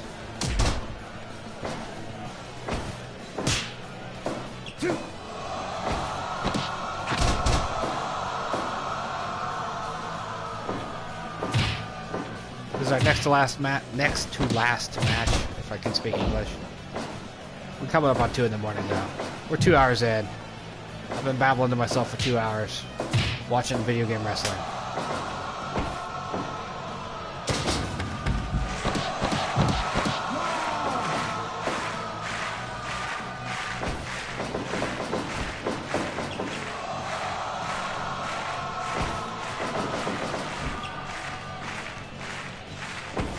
Nobody can hit anybody, apparently.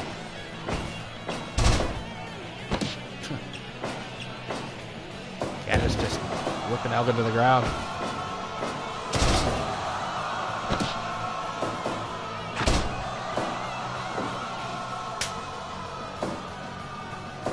Man, wasted no time. Grabbed Jordan before she even had time to come through the ropes.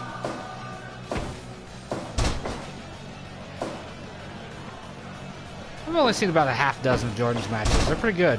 She's going places.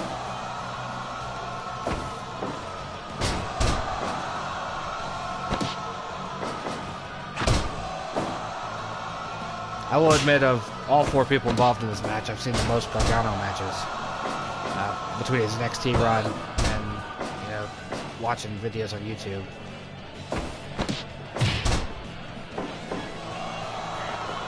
Give up.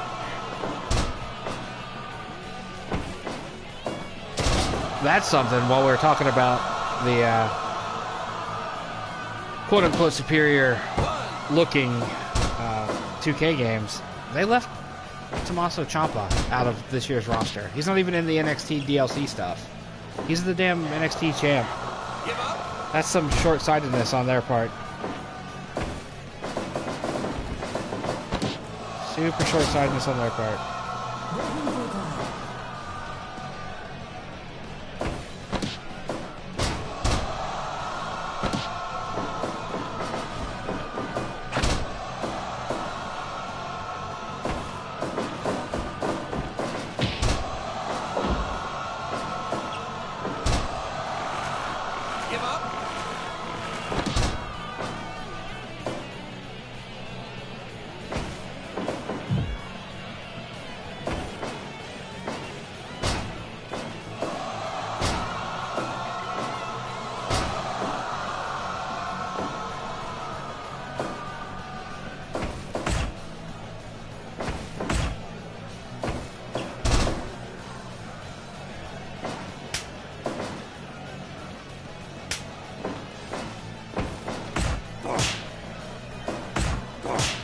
I think this is a good, the match just serve as a good little breather, a little come down bit before we get into the main event of Austin Aries versus Kenny Omega for the heavyweight title.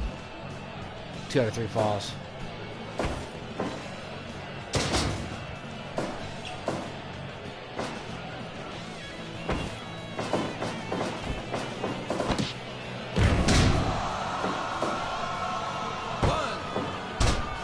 Only a 1 count, Mike.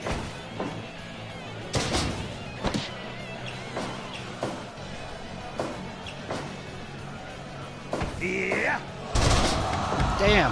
Come on. He essentially, I mean, I know this, it wasn't animated great, but he just German suplexed him over the top rope and he face planted on the apron.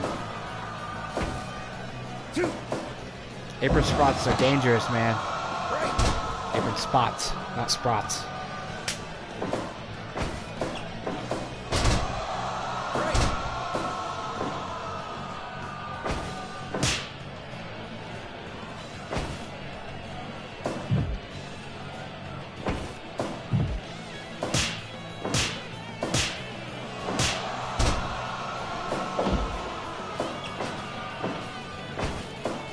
Yeah.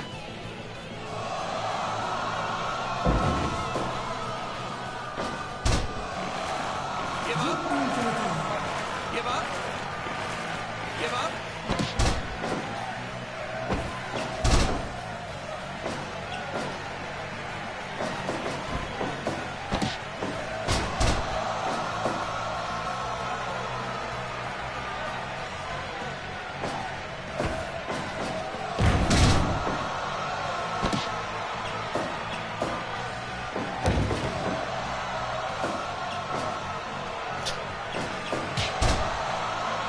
The idea of the Candice LeRae Michael Elgin match is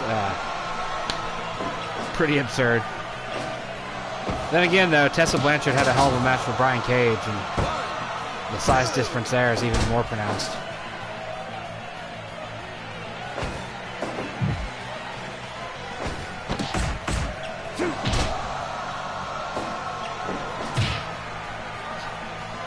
Punch you in the belly, dude.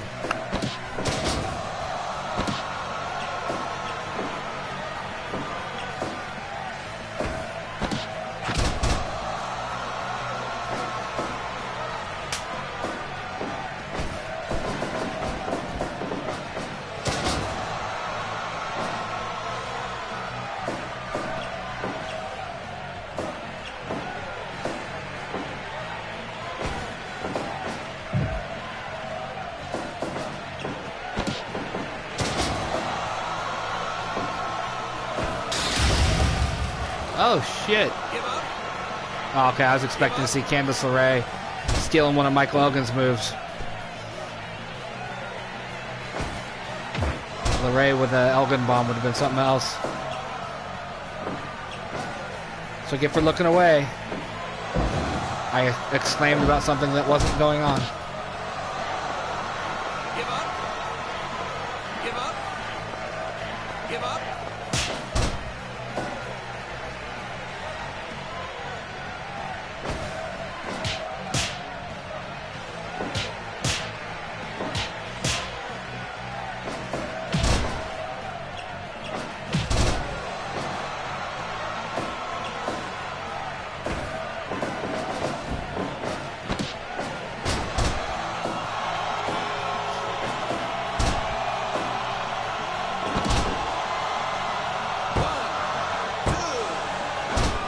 Oh, almost. Almost, so close. The old 2 9/10 count.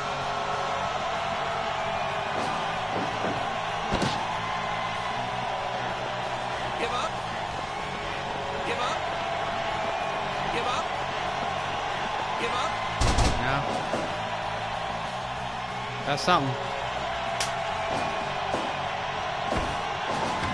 Candice just going to workhorse it for her team.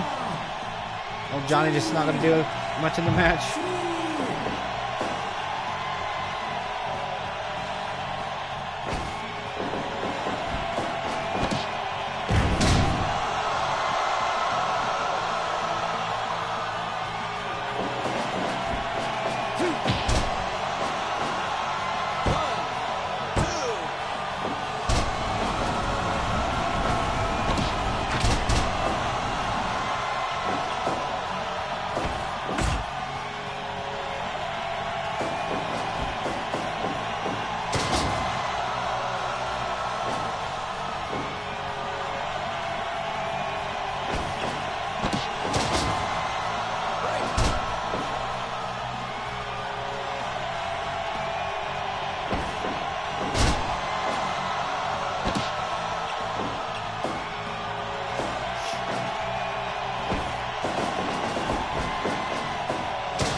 Bulldog there. It's gonna be so funny if Candice pins Elgin. Oh, Mike. Don't kick a woman in the face.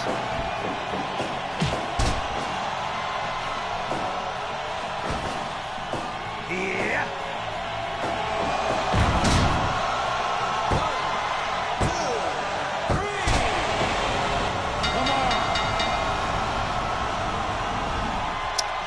Well, Elgin and Grace win another one. I think it's their third defense of the mixed tag belts.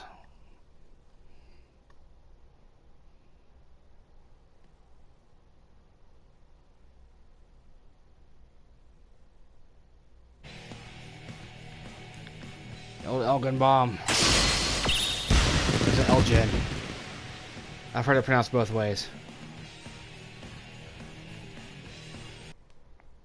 Big Mike, Penn and Candice. Alright, that'll bring us to our main event. Kenny Omega versus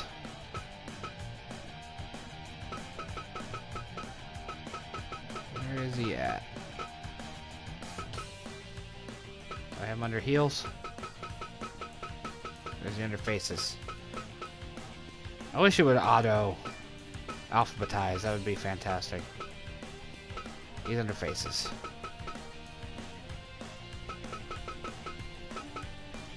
You get plenty of time to take a nice long look at the roster so you know who's who may be showing up in the future.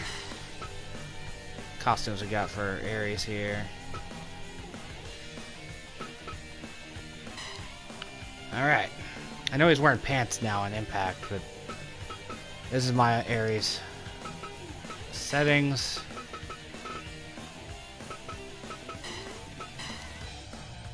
If I remember, yep, best of 3. Do run-ins, we can make it normal. Of course, that means Aries has a much larger pool of stablemates because they consider, you know, just the heels and faces as they have them set up as a stable. We saw that on last week's episode when Sting ran in during the junior heavyweight title match for some reason. So, at least if Omega has an ally run in, it'll make sense. So, here we are. Aries versus Omega. IWGP heavyweight title. 2 out of 3 falls. Main event. Let's go.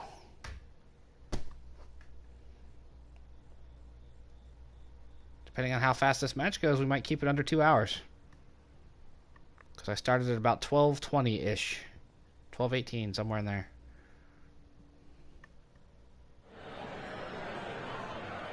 Fight!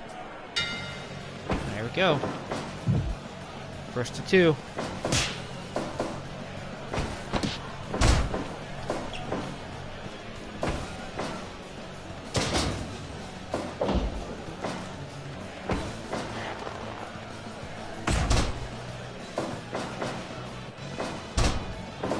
I wish it would let you assign rivalries.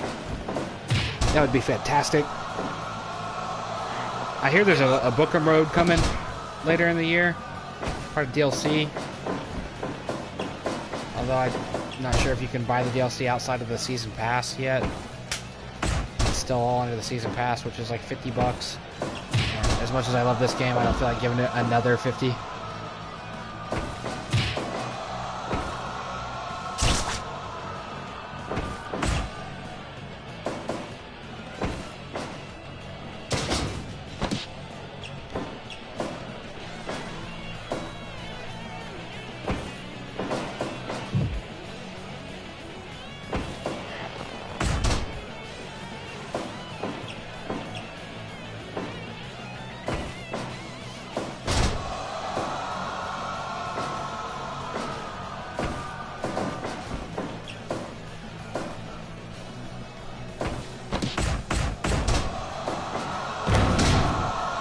Okay, so for those of you that are curious and haven't yet seen it yourselves, the first DLC is due out in fall of 2018. It's got a price of 2,160 yen, which is 20-ish bucks American. And that'll be Fire Promoter mode.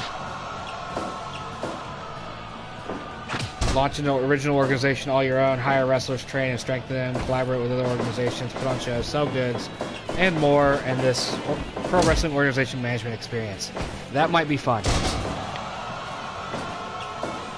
Depending on how it goes, the actual cards might be what we start seeing here on this stream when I stream this game. Who knows, though. Junior heavyweight story.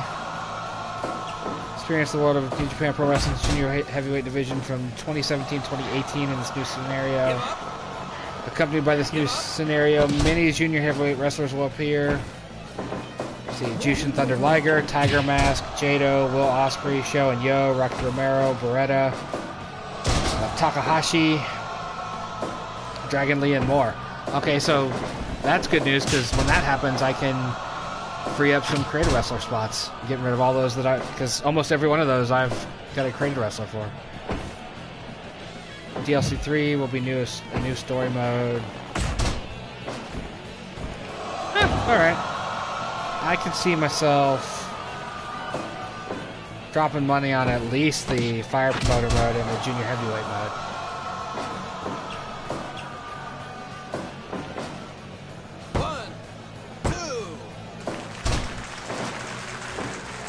Nice flight clap. Nice flight clap for the two count. I'd like to see Aries and Omega go at it for real. Has it ever happened? Escape.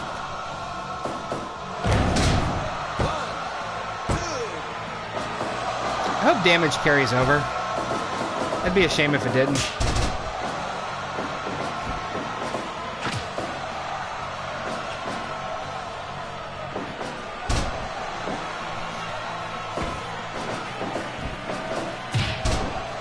I said during last week's broadcast, I keep hoping, fingers crossed, positive thoughts, all that stuff, prayers, everything, that we see Neville make it to New Japan.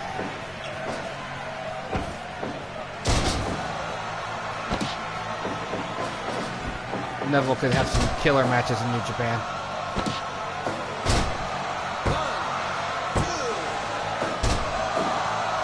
2-9.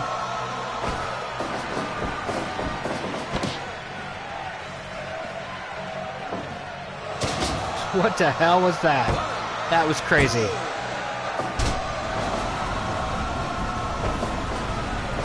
Up, super kick. Making a fly.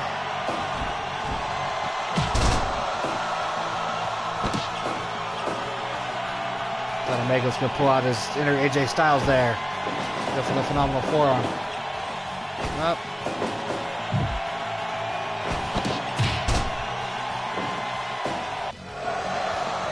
Last chancery. Give up. Give up. Is that what we're seeing? Who is this?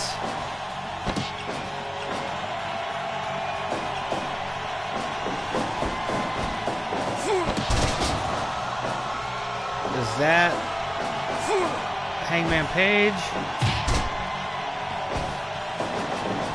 That might be the Hangman Page that I downloaded. Not the best. I don't think he's nearly that tall.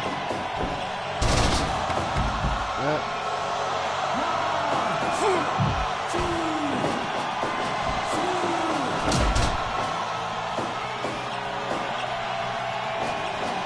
I wonder if we're going to have interference in all the matches.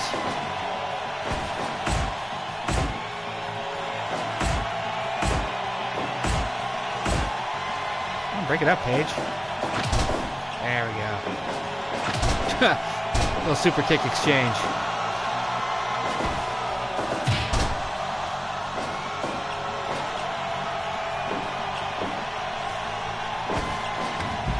Well, thanks for nothing, Paige. Thanks for coming in and not really doing much of anything. Aries with the first fall. Holy shit. Did not expect that. Alright, Omega's in the hole.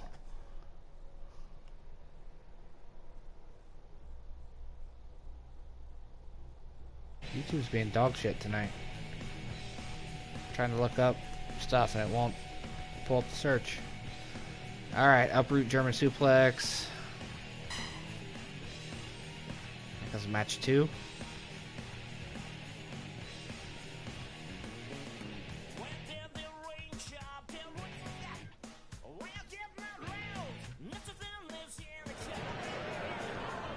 There we go.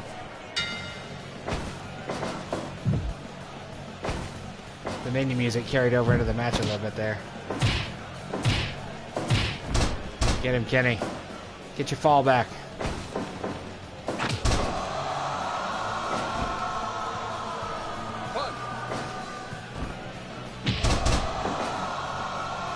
It's a bad way to do a drop kick. Very easy to hit your back of your head on that.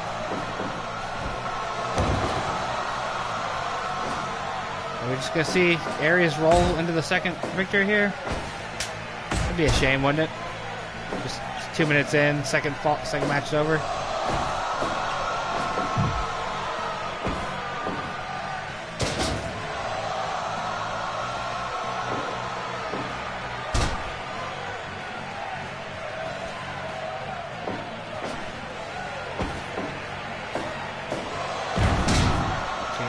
Powerbomb. Shit. All right, 2 minutes in. We're all tied up.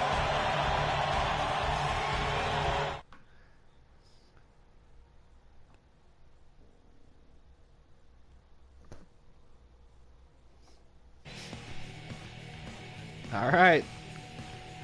I would not call that a 69% match. That match was way too quick. So, obviously, damage carries over. So, I think the first man to go for a pinfall here is going to win. We're all tied up. Here we go. Fight.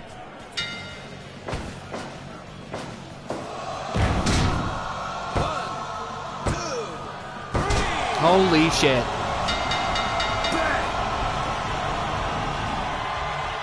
Wow. Wow. Consecutive power bombs. 13 seconds on that last match. Yep, 13 seconds. Yeah, that's more like it there. Rating system, 49%. Alright, so, although I think realistically, it should take the matches as a whole and not do each individual segment, but who am I? I didn't program this game. Another title defense by Kenny Omega. Austin Aries put up a hell of a fight. Came out the gate strong. Son of a bitch, man. That was crazy. Alright, that's gonna do it for this show. We're gonna come in just under the hour mark. Thank you for watching. I'll do one sometime in the near future. I don't know if it'll always be a Sunday night at midnight thing, but that's what's happened the last 2 weeks. I enjoy doing this. This is fun. Just putting on this stuff, and it's a very passive stream. I get to sit here and either watch other stuff or surf the internet and babble relentlessly into your ears while Fire Pro does all the work. But man, it's a good time. Thanks for watching. I'll see you next time.